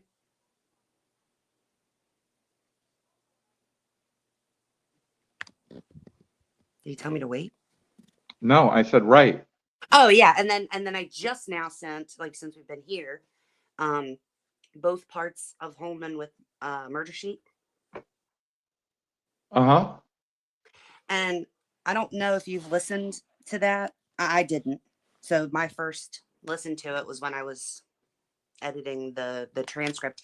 And like there's some things in there that I wonder, like if anything sticks out to you when you do get to read it, Uh-huh. I would appreciate hearing it. I'm sure others would appreciate hearing. I'm not telling you to like do it right now and then report back to us, but I'm just saying there's some things that he says that I'm personally a big fan of him running his fact trap, because I think he's going to say things that might be able to be used at a later date. But he says some things that are really interesting to me. I hate to tell you what they are because I would like to know if it sticks out to anybody else. So Yeah, I know exactly what you're talking about. There's a couple, but I almost don't want to say it out loud on the live, you know? yeah. And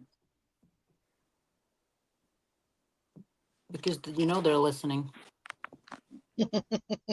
I just don't want him to have the opportunity to like go back but I mean he and I don't see the point in having done both interviews because they literally asked him like the same questions.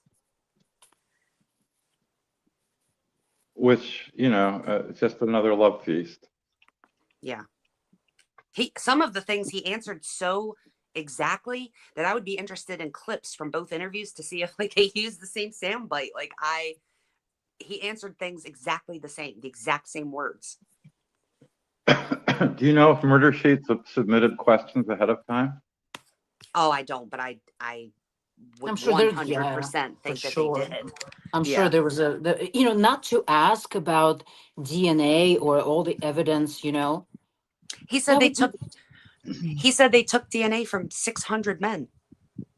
Yeah. But like, why did you just? What do you think about that unknown male DNA? Does it mean anything? What journalist would not ask that unless it was told to them? You know, it's not a restricted list question because of the ongoing investigation or whatever, right? Or they just didn't feel comfortable asking. But I find it very strange that that wasn't asked. I would have asked that. I also would have said, why were you only collecting male DNA? Well, like, okay, so you got 600 male DNAs. How many female DNAs did you get? How did you automatically straight out the gate know that a female had nothing to do with this? Especially once you because they thought the bridge guy was the guy and that it was a guy. That was the answer.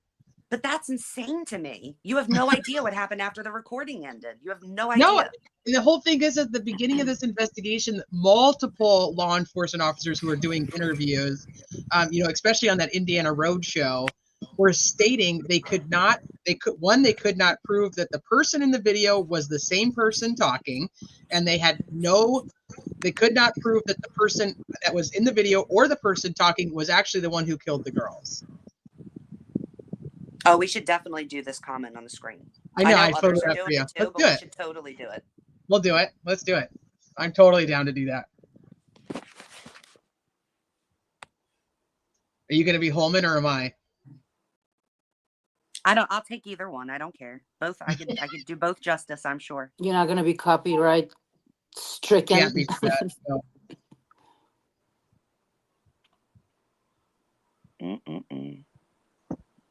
All right. So what else you guys got? Anybody in chat have any more questions? Do you guys have any more questions? We got the Irish goodbye from Catastrophe. So, and Walla was trying to clarify their comment about, I don't even have those documents that I can pull up like very easily because my computer doesn't want to function that well. The one from Diener on the 28th, that there's something in his document that states something about the timeline of jury instructions, according to Walla O. What's up, Adrian? Yeah, I didn't understand that. I don't think Diener had anything to do with jury instructions. I haven't read that for I don't even know how long. I'd have to go back and look at it. So maybe we could pull it up. We'll get some clarification in when we come back you know, hopefully That was March a good, yeah, that was interesting. I still want to go over all the victim impact statements and Christine's interview with True Grit Crime. So I may have, Carrie's one was, I felt like was very interesting. I mean, I'm like you, like I have a very special place in yeah. my heart for her. Like I sit next to her a couple times and she was super, and she knew what side I was on sitting. And I don't know whether she, I don't know, but she was the only one who kind of looked in that direction at all. And we were sitting like pretty close. She was on that side, I'm on this one, but like we were at the end of the bench, both of us. And she said, "Ooh, cool boots." And Aw, I mean, that she's was, such a I mean, sweetheart. I can, Such a sweetheart. it was so, she's just so sweet. But her, like, if you read, I think hers is an interesting one to read.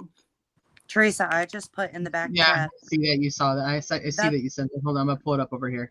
That's one of two. I'm sending the second Sending one. the Those other are the one. only two. What does it Yeah, look they're the like? only two orders I have from him on the 28th. I didn't read them. Okay, hold on. Let me see.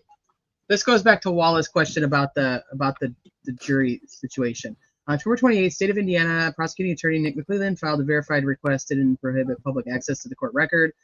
The court, being duly advised, now finds as follows: the code allows for the sealing of an information. Indiana rules of court rules on access to court records. Rule 6A provides that both the request and the record themselves, if any, to be deemed confidential. Therefore, the court, being duly advised, grants the State of Indiana's petition. I don't think it's this one. Pending public hearing, which shall be held no earlier than 20 days of the posting of notice of the hearing by state in compliance with the Access to Public Records Act. The state shall provide notice of the public hearing in compliance with Rule 6 of the Rules on Access to Court Records. Oh, that's just funny. Said hearing shall be conducted in Carroll County Courtroom at the following date, November 22nd, at 9 a.m. The request and all records. Yeah, it's not this one. Let me see what the other one that you put in here.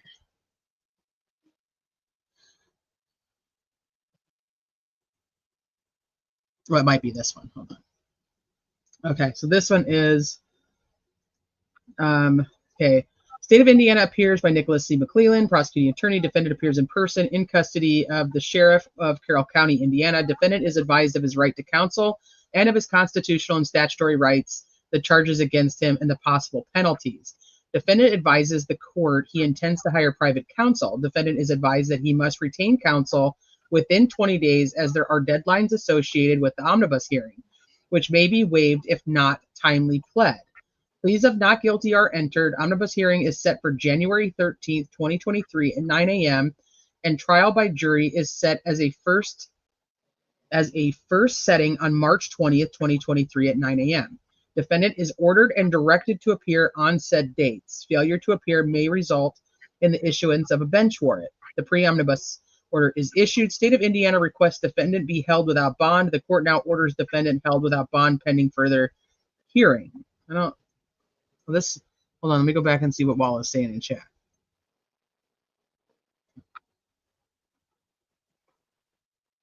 I don't see anything about the jury instructions still.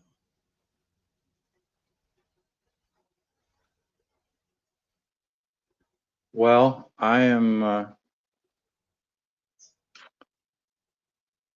hesitant to do this, but might as well drop a New Year's Eve bomb. Ooh, do it. As of the 27th of October, so that's the day before the initial hearing, Rick Allen had a lawyer. And Diener didn't invite them to the party? So they had a Not whole to ass, not to that party, and not to the safekeeping party. so they had a whole ass hearing when he had counsel, and they made decisions and signed orders without his counsel present. Well, an initial hearing, so here's the deal. Initial hearings are not so-called critical, are not a critical stage. You can do an initial hearing. So, I mean, normally in initial hearings where counsel gets, appointed, or is referred to the public defender and, somebody shows up later. The fact that he didn't have a lawyer there at the initial hearing on the 28th is possibly not that big a deal. The safekeeping proceeding, there was no hearing, is a completely different matter. If you can make out that bail hearings, so bail hearings are critical stages because what? It affects the conditions of your custody, and it affects the conditions of your custody, and it's kind of adversarial. I don't think, and I've got cases on that. Safekeeping orders are pretty rare, but I think on the analogy of bail hearings, a safekeeping hearing is a critical stage. No wonder they're messing around about giving this transcript up. Oh, I don't know that they know. I don't know that they know what the issue is. They do now, or will pretty soon. But and not only did Rick have a lawyer, but at least Lesenby and McClelland knew it. Ooh. I mean, even if they know about it right now, there's nothing they can do. They can't go back in time. I doubt they wish they could, but so what potentially could be the... If that was a critical stage, the safekeeping proceeding was a critical stage, and Rick didn't have a lawyer at it, it's an instant reversal. And all they would need to do is have proof that they retained an attorney prior to that. We've got that, and that the attorney communicated with the sheriff's department and with McClelland. Oh my God. Michael, who decides that? Who makes that decision? Who would it be? Judge Gold to make that, automatic reversal? Who would have to make that ruling? Well, I think we're gonna try and get the evidence of it in a motion to correct error. Who knows? Again, it's not up to me. But Gold will deny it, and it'll go to the Court of Appeals. Carrie just asked when his arraignment was. Wasn't that just a couple months ago? Oh, that's what was supposed to be January 13th, correct? I don't know what they mean by his arraignment. I mean, and that's one reason. That's one reason we wanted, and we're going to go after the transcript, I think. But we want to hear exactly what was said at that initial hearing and who was present, and just want to hear it. Yeah, there's a reason they don't want it out. Look, no, I don't think.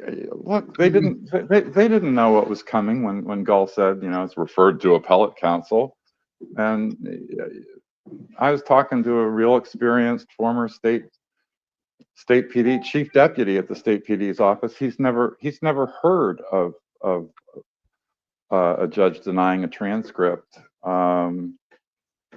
especially when the transcript is going to have to be prepared anyway.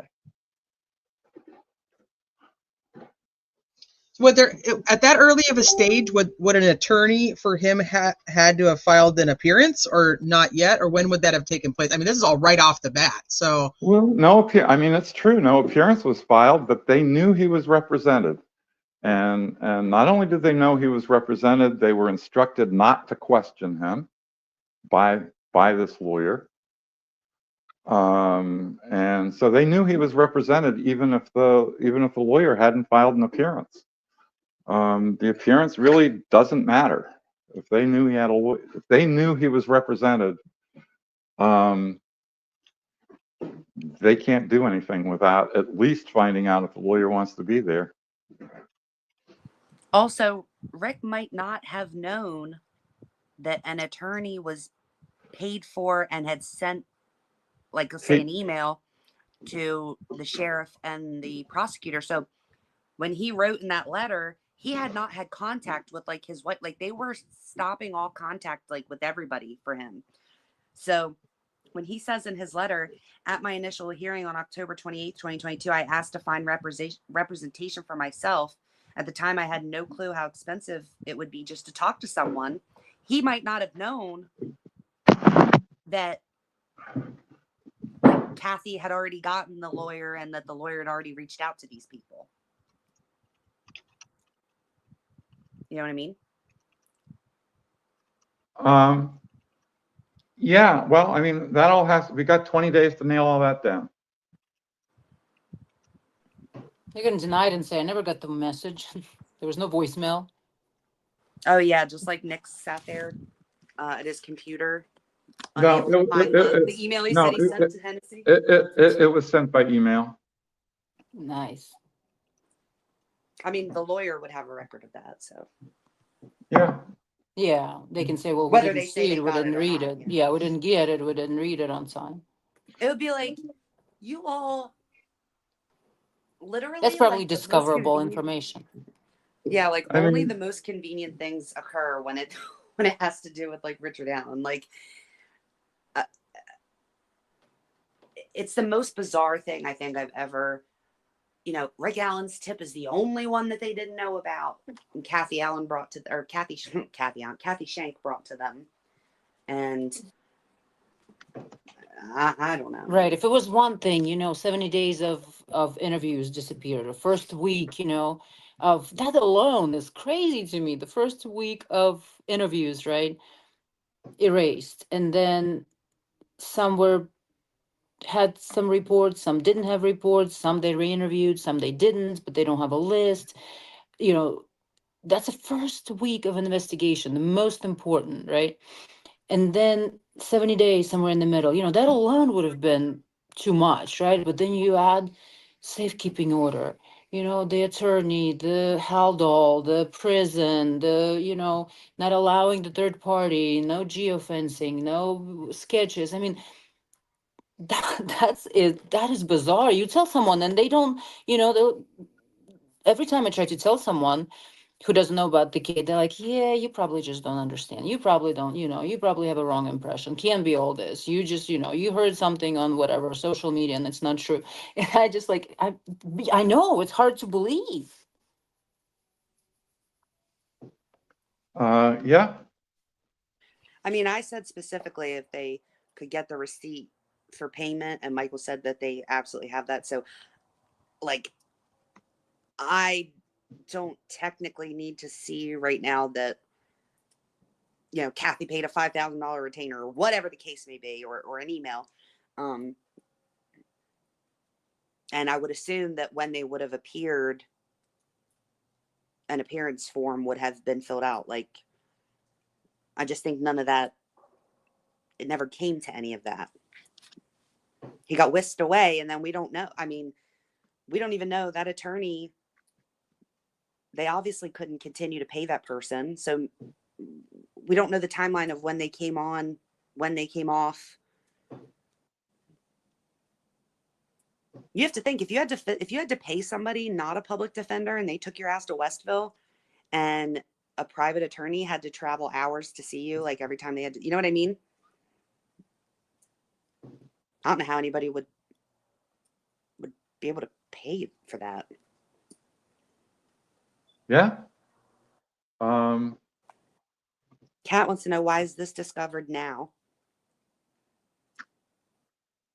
All I can tell you is, I've only been on this case since the contempt hearing. I've only been getting into the facts really since after the contempt hearing. And all I can tell you is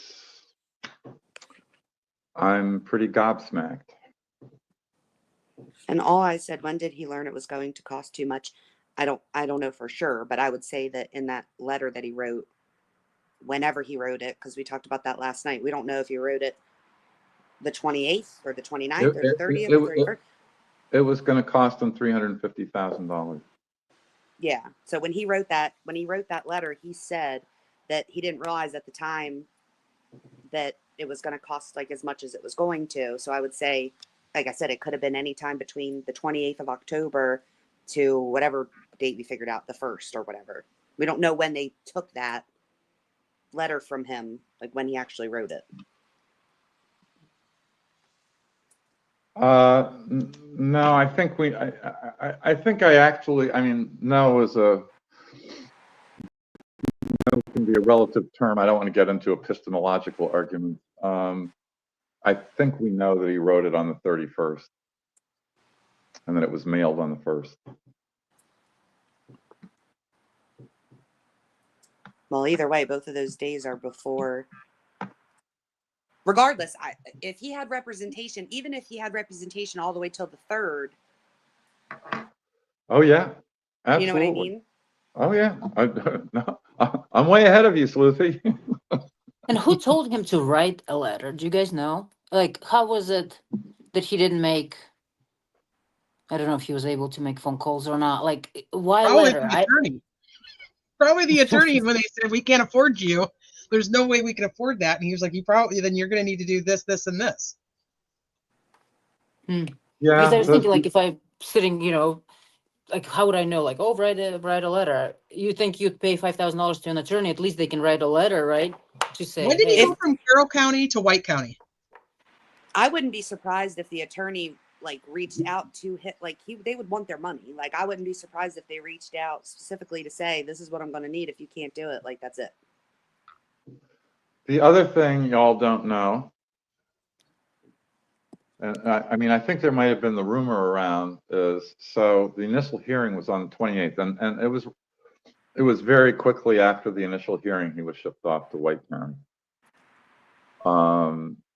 But they booked, so they arrested him on the 26th, right? Mm-hmm. Yep. They booked him under an alias. We knew it. We saw it with our eyes. His alias was in the CCS. We saw it with our eyes. So you're telling us that was on purpose? Yep. Those motherfuckers. Why? Why would you do that? Well, they didn't even Lucy, release. for his protection, don't you get Yeah, it? it absolutely. In fairness to them, they may have thought that they needed to do that for his own protection. But that For was real? someone's name, though. That was a real name. Yeah, that's weird. They used a real name. That was someone's actual name. Well, that's ugly. Yeah, that was someone's actual name. Because when they arrested him on the 26th, then somehow the news found out. Nobody knew until the 31st, like by them, the actual name of the person. And initially, We knew on when social you went media. to look, Yeah. it's like they didn't remove it fast enough, because the minute that like everybody found out, when you went to pull him up, it was in the CCS under that alias, which was then looked up and was someone's actual name. Because then we were like, okay, was he like using somebody else's name? Like, did he give another name, or you know what I mean? I'm sorry, no, I don't. Like when they put that name in and it was somebody else's name, like Yeah, a real name, not like a, you know, I hate to say this, I hope he's not here, but like a Joe Schmo. They didn't put it in as like, you know, Joe Schmo. That was the alias they booked him under. Poor Joe. It was like an actual name. So like when I saw it, people were like, well, did he give them a false name? All eyes, I think it was an actual inmate, but I'm not 100% sure. So I it was Renfro, because remember Renfro, yep. the guy who ended up kidnapping the girl up in like I think upstate New York, if I remember Yep. right. Yeah, and his name was Craig Renfro. Another actual criminal. Like, yeah.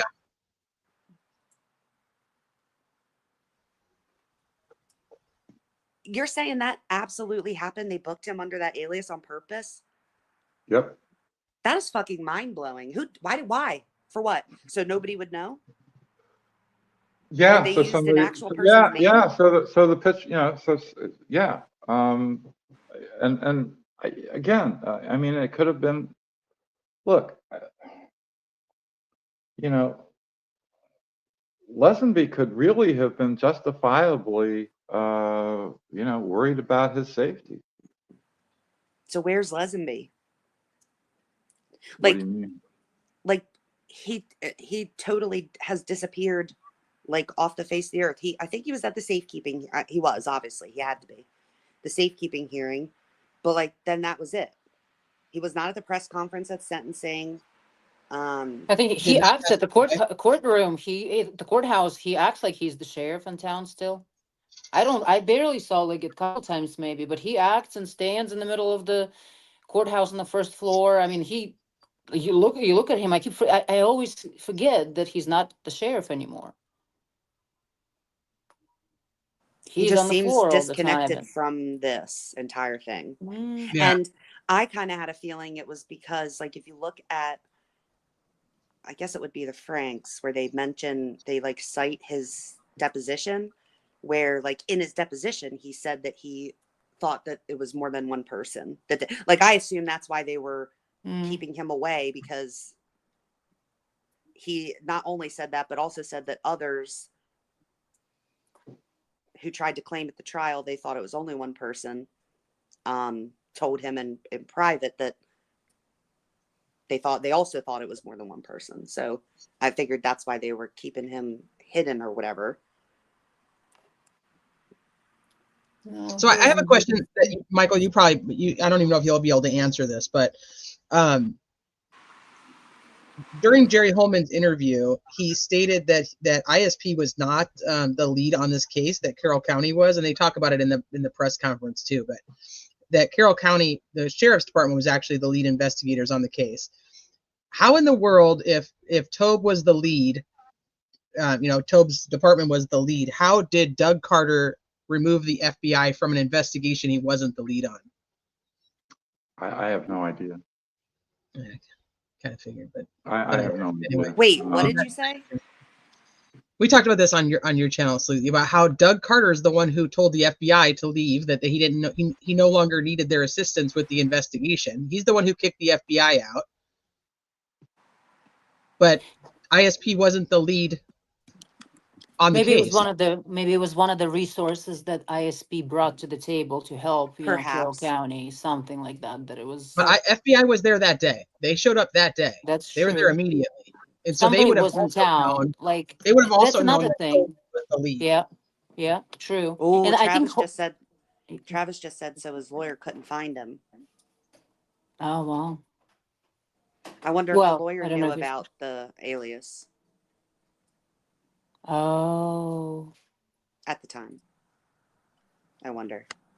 wow. Well, I don't think anybody did. I think this is the first time really hearing that was an actual alias that was used to book him. I mean, we've all seen it on there. We just thought it was a mistake or something along those lines. And a lot of people speculated that was like an online alias that he used to court little girls. Remember? Yes, that Michael. That's what I was trying to say before about the alias thing. We thought like he either gave them the wrong name or that was another name that he was using to commit crimes. Ron Logan said the same thing, that his lawyer wasn't able to find him. See, I'm sorry. I personally think, and I thought this prior to Michael even saying this, but I personally think that none of the errors were ever like errors that ever happened. And also, like, if you listen to, or if you read, I encourage you to read instead of listen. When Holman was on the podcast, he said, like, something that stuck out to me was repeatedly saying, no mistakes were made intentionally. Nothing that was ever done or not found or lost or done wrong was done intentionally, like over and over and over again. He kept saying that. Which is what mistake is, right? If you think about it, like you can't make a mistake knowing that it's a mistake. Like, why even explain? There was so much said about it. Like, why do you need to say, hey, I didn't make any mistakes without? Someone brought up a good point. Why would they have to book him under an alias if they were sending him straight to solitary, which is the most, like, quote, safe place anyway? They've never had a big case, and they didn't know what to do, maybe freaking out. I don't know. But was it I actual swear. hearing? Safety, sorry. You go ahead, Susie. No, I swear Holman put I think Holman and his temper, I think it He put was mad. everybody in a weird position, like where people were scrambling to do things quickly to fix that he was just arrested without a warrant with no additional information. Then, you know what I mean? You could tell he was pissed when he said, you know, you're going to pay for it. When Rick said you're going to pay for it, that's when I think that Rick's fate was sealed. I mean, just without knowing. listen to his explanations for why. Like, Michael, He did was that not angry. did that not blow your mind? Like his explanations for why he thought that Richard Allen was the person that was guilty, like that he came into his interview with him wearing sweatpants and a t-shirt, and he thought that was odd and suspicious, and that he didn't take the polygraph, so he thought that was odd and suspicious, and that the multiple comments about it's over, and even when he explained it in the interview that it was because, you know, you had searched my house and talked to all these people and everybody thinks I did it, he still thought that was weird because he doesn't know any innocent person that would do that, just like he doesn't know any innocent person who would come in sweatpants and a t-shirt and give his wife his wallet and stuff. Or when he said, you know, like, Rick, we don't think you're a bad person, and saying what kind of good person would kill two girls, right? And they keep bringing it up as if it's some kind of self-incriminate, you know, like it's a showing of the guilt. I'm like, you telling me you don't think I'm a bad person, but you telling me that I also killed two girls? What kind of I think you really got to be bad at English, I think, to not understand what he was saying there. Maybe he was Russian. Yeah. like I'm just thinking, like, if you're sitting here for an hour telling me that I killed two people and then you tell me you think I'm not a bad person, I would say the same thing. I know it's the first thing I think we read when you guys read the transcript of that interview, right? When it came out, we all immediately thought, and that's your big, you know, red flag. Well, he also said in that interview he only yelled and cussed for like 30 seconds. Yeah, 30 to 40 seconds. And then to bring up the whole polygraph thing, you know, on both interviews, like he so wanted to talk about it, even though he knows most people wouldn't take it without consulting with a lawyer, that it's not accepted. Like it's what anybody should do anytime they're asked to do a polygraph test, or at least to consult with an attorney. And he brings it up as such a evidence of guilt, you know, and Lauren was like, oh, he declined a polygraph test. And same thing, MS. Oh my God, we didn't know that. Thank you for letting us know. That's so crazy. Elvis denied a polygraph test as well, just in case anybody's wondering. Yeah, always deny. Like, what you know, to talk about it, like just to put him down. And then the wife shunned him, you know, and said, well, Rick, I didn't know you were on the bridge that day, you know, and everybody ran with it like he never told her that he's going to be at the trails. Once my video comes back up, once it's reinstated from the 2 copyright strikes. Oh, it will. I mean, it has to, but I know I'll never forget that one MS that Oh, a yeah. couple years ago in the middle of the winter. I just remember I had like a long drive, and all of a sudden that video disappeared when you guys played like, I don't know, 20. They got us how many cut minutes? off like midstream. I think it was like 40 seconds or something like that. I don't know. I counted it. I did it, but I redid it. I counted how long we actually used. Wow, that's crazy. And then it came back, right? You were able to get it back. Yeah, I got it back, but I also edited it and edited it. And I'd put it back up from here. So it's up twice now. So they wanted it down, and now I have it up twice. There's cinnamons. All right, you guys, I'm going to wrap it up. Okay. Happy New Year, everybody. Oh, Happy New Year to you. Thank you for coming up. And Catastrophe, even though you Irish-fied me, but thank you for coming up too. DB, Christine, Miranda, thank you guys all for coming up here. Michael, obviously, thank you for answering all the questions. I said that earlier, but thank you again. And Sleuthy, as always, you're just gorgeous, and I love you to pieces. Oh, I'm so glad you're back. Me too. Michael I feel like I'm missing you big time. I am prettier today. I'm prettier than Sleuthy today. Yes. Well, your photo with the goat kissing Holman is just perfection. Man, I see it now, or like a cat kissing him or It's like a something. goat. Thanks, It's a dear. goat. It I'll looks never like it's a unsee goat. it now. It's a little baby goat. It is. It's a goat. I was like, Now, she can fucking someone- put a goat on him. Can There he is. someone Oh my- please now create that photo, please, so we can actually have it be a baby goat and kissing a baby goat? I mean, It's it just so looks like a big. Oh, goat. we can No, use that for a reenactment. We'll use it I for the can't reenactment. see Diet Coke anymore. It's so... All right, Okay, you I'm guys. done. Thank you Happy so much. New Year. Super Happy too. New I Year. didn't Love you thank all. when Bye. you put it on because I was in the middle of doing something else. I was going to thank you at the end, but since you're up here, thank you so much for the super chat, and you know, covering Delphi this last year has I don't know, it's kind of changed my outlook on investigations and law. And I've covered true crime for a really long time, but this case is really just, I don't know. I just shake my head, and now I have so many questions about other cases that I was like looking back on, like cases I covered before. I'm like, oh, wait a minute, maybe I should go back and look at this and look at that, and look at this, because I'm like, I don't know. I just don't. My trust has gone down the hill for investigators at this point. So No pun intended. yeah, down the hill. Sorry, didn't even actually do that one on purpose. That But was true. It's true. It's so true. Everything, they say everything happens for a reason. So here's to, 2025 to see some kind of reason in all this. Yeah. All right, everybody. I will talk to you guys next year. Thank you all for being here. Happy Thank you for your support. Love you all. Enjoy your New Year's. If you're not already in the future and already in 2025, I will see you when I get there. Have a good one. Bye, Michael. Bye, thanks.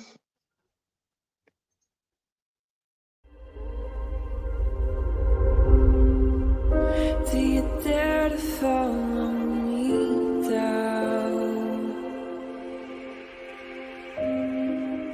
Head into the unknown.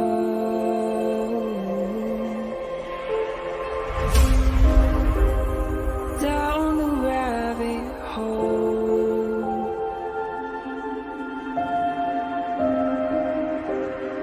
Where it stops, no one knows. We're going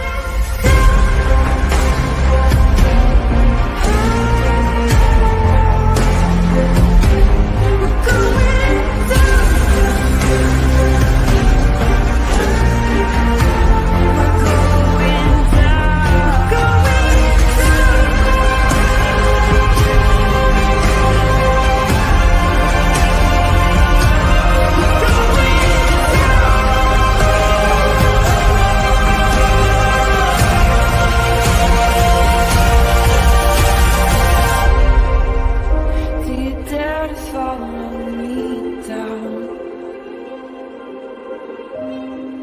Head into the unknown.